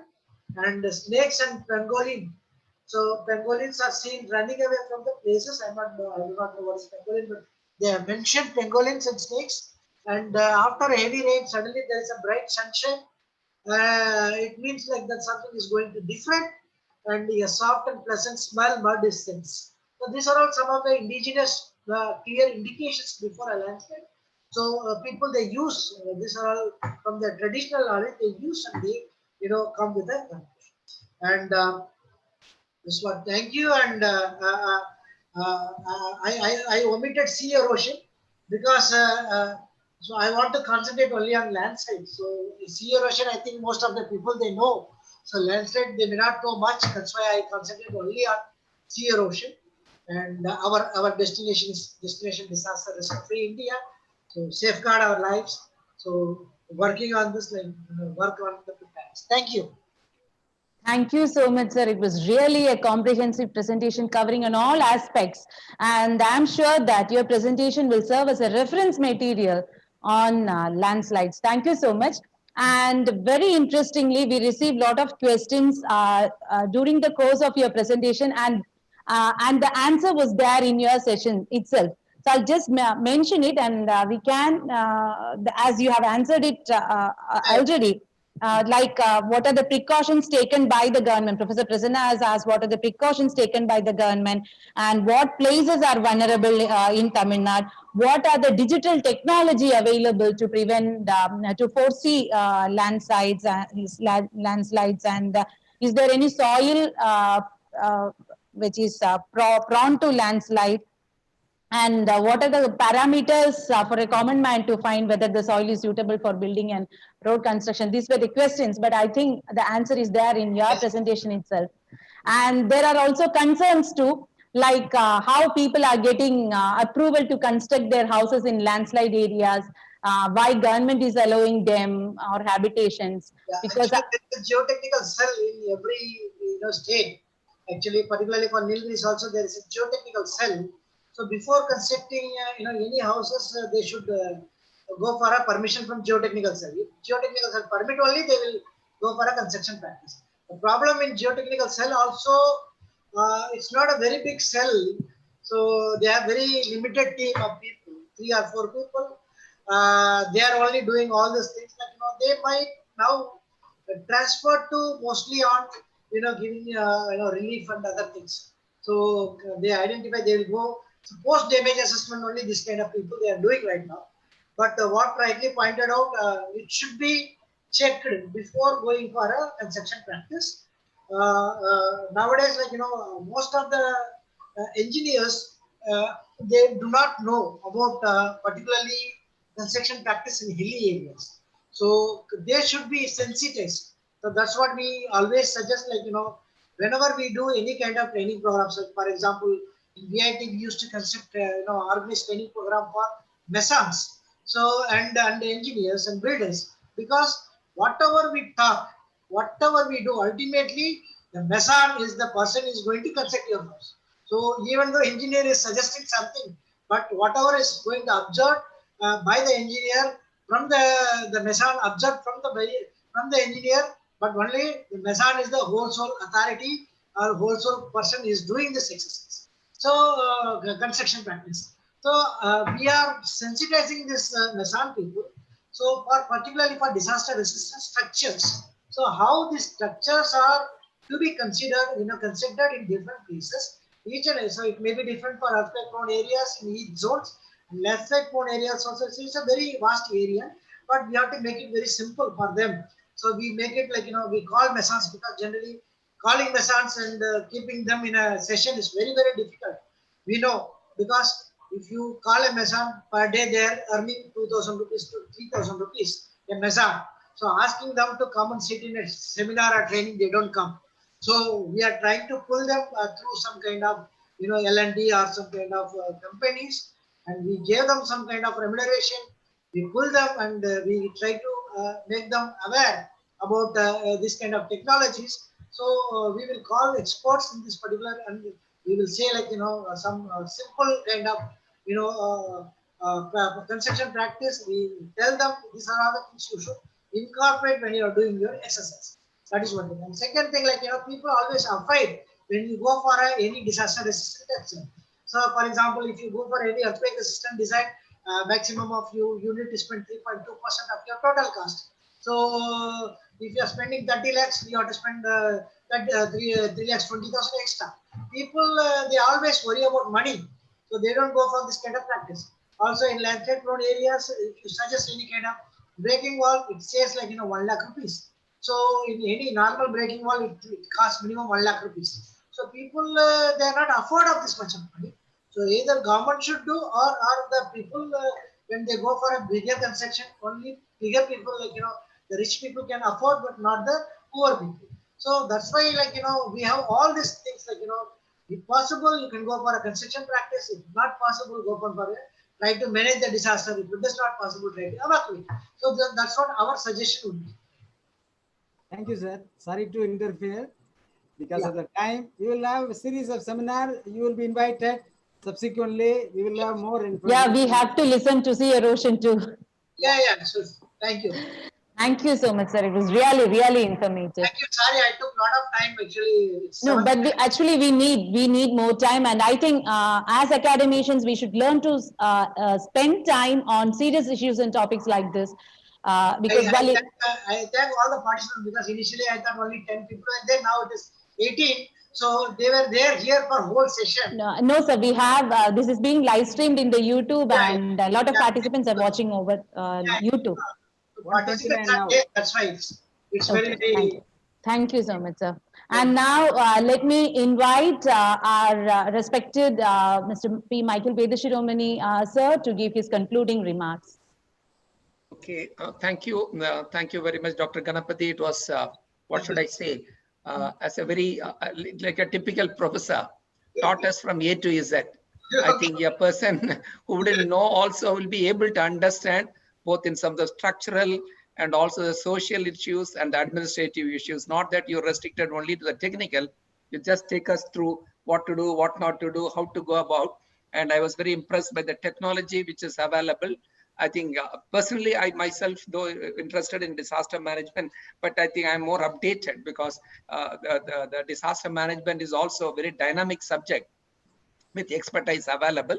I am very happy that as a resource person, I think you're a national asset. I think the country should benefit more out of you. And my one observation is possibly as an institution, as well as your center, should write a letter specifically, because what happened when I was a district collector Wayanad, all the places what you spoke is very familiar to me because I worked in Devikulam as sub-collector. But then what happens, some observation comes from the GSI and all. At that point of time, we don't take it seriously and all. Now, that typically you said that bioengineering and all, that's the most typical what Nepal does it and all. And we should do it easily, but we don't do that. That's a problem. Yes. What I say always is government depends upon a big thing, yes. Small things, no. Small things is more important in disaster mitigation. I repeat it and all.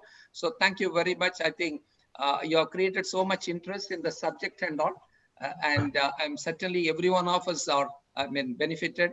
Thank you very much for your presence and your commitment, especially. I think make the country, I think, disaster free. I think hope in the long journey we do it. We look forward to your center. I think future also to interact more and to take the benefits out of your center. Thank you very much for your. I will contact with you, sir. Actually, I know you very well from 1996. Right. I am a student of Dr. Rajaratnam. You know him very well. Oh yeah, okay. Now I could correlate. Oh, that I didn't know that and all. I know him very well actually. I know. How is Dr. Rajaratnam now? Where is he? He's in Anna University. He's retired. So he's a emergency professor there. Thank you very much. Let me pass on the number. I was telling Dr. Suresh also about that. I'll tell you. Okay, thank you very much. I remember your classes also those days. So everything. So thank you very much. So 1996, I know. No, but one thing we all should be happy, because when you look into every 10 years of disaster mitigations, disaster management, more experts are available in the country. That's what is the biggest benefit and all. Today, I think things are available. UNDP project, more people are aware and all. And thanks for you. I don't think there was any question could be asked because you have covered it so well. Everything practical, no? Everything practical. Thank you very much. Really, I think whoever has attended your this workshop, I'm sure it will always be in their mind and all. Thank you very much to each one of you, and thanks for the organizers particularly. I think it's because it's a YouTube, I think most of the people will be, I think, benefited and all. Thank you very much. Welcome. Thank you, sir, and thank you to Dr. Suresh also. Thank you. Thank you so much, sir. Now let me invite Mr. Suresh Kumar to offer the vote of thanks. Sir, please. Thank you very much. It is time. Still, it is our custom to thank the organizers, distinguished panelists, and the delegates. So this 15th August started with a lot of knowledge, what you call exposure, as well as analyzing things. So today is Madam Principal Dr. K.V. Jayashree Madam really touched the major components of live with nature, climate change, anthroponic change, many other issues touched. It is an eye-opener to other presenters. Thank you very much, Madam, on behalf of the organizers and DMRT and Sree Ayyappa College and Quality Assurance Department. Thank you, Madam. Next, I take this opportunity to thank our Chief Patron, Professor Vinod Chandra Menon, sir. He is our he is instrumental in organizing this program, and he is always with us. Today, he had a very, very important assignment of Global Malayalis Forum Conference, where Honorable MOS External Affairs is the chief guest. Our Professor Menon sir is a distinguished speaker. In spite of that, he was here with us more than 45 hours. For this is the success of the program, and this is the involvement of the organizers and our guidance. So on behalf of the entire forum, I extend a hearty thanks, sir. And our chairman, sir, always encyclopedia of disaster management and agriculture and many other subjects. He's a policy maker and many other things. So today he set the platform because why not? He served as a district collector. His experience, field experience, as well as professional expertise was shared by you, sir. Thank you very much, sir, for joining with us and encouraging us. My 3 generations are here. Now I understood our Michael sir is some way or other student of professor to Dr. Ganapathy sir. I am fortunate to say that Professor Ganapathy, under you, I underwent a program of National Disaster Management in 2014. Hope you remember landslide management. 5 days we were together, and you took us to Kunur.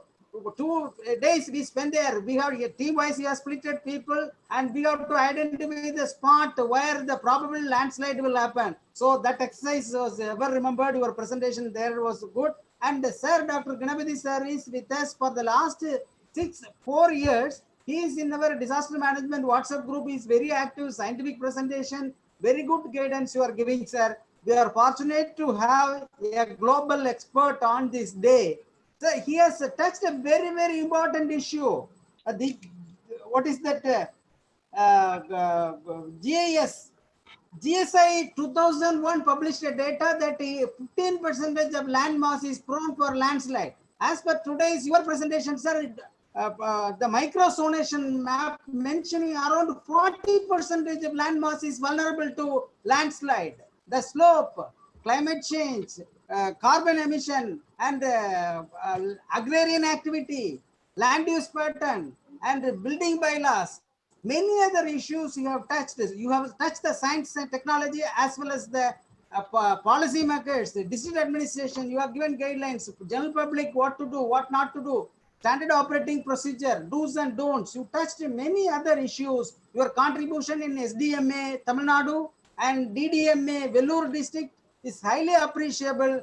And to add on to our chairman, sir, the Kanniykumari district branch also, district administration last till 2019, we updated the plan. Of course, may not be uploaded in the site, but I will suggest and I will follow it up. And it is there, sir, Ganapathy sir. There are many other issues. Science is there, technology is there, preparedness is there. IMD forecast, previously it was not disseminated proper. 1999 Odisha earthquake, Odisha cyclone, 10,000 plus people died. But in the recent Fani and Ampan, less than 100 people died. But all the technology is available. Early warning is there. Whether we are disseminating, how it is going to help to the public, that is very important. The Munnar incident really touched the heart of many people. Already Tamil and Malayali people are interconnected.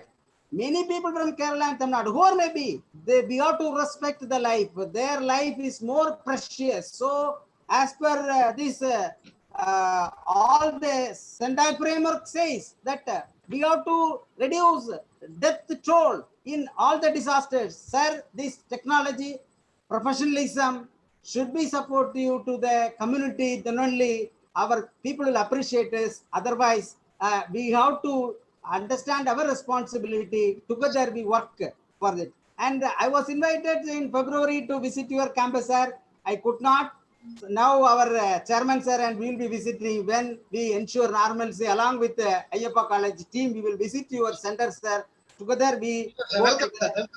Thank you very much, sir. Thank you very much. Your contribution is fine. We have a lot of appreciations. Very few questions. Thank you very much, sir. And my professor, Dr. Meena Madam, today he came just to greet me. I know it. Madam, thank you very much for all the blessing you have given from the boyhood to till day. It will take me to the greater height. Thank you very much. And to add on Professor Ganapathy sir's idea that vetiver grazing is the major component to manage the slope. to avoid landslide. So vetiver is the Tamil Nadu origin herb, but it is practiced all over the world. Regarding that, we'll have a session future. And thank you very much, sir. And now all the delegates patiently waited. Sorry, it is 50 minutes late. It is not, taken away your freedom. Sorry. Here and after we'll follow the timeline. So thank you very much, all the delegates in the Zoom as well as Facebook and live stream of YouTube. And finally, my thanks to Professor Dr. Savida, who is taking a lot of pain and interest to organize this session more lively. Thank you very much. Vande Mataram, Jai Hind. Thank you very much. Thank you. Thank you, everyone. Happy Independence Day wishes once again. Jai Hind. Bharat Mata ki Jai. Thank you.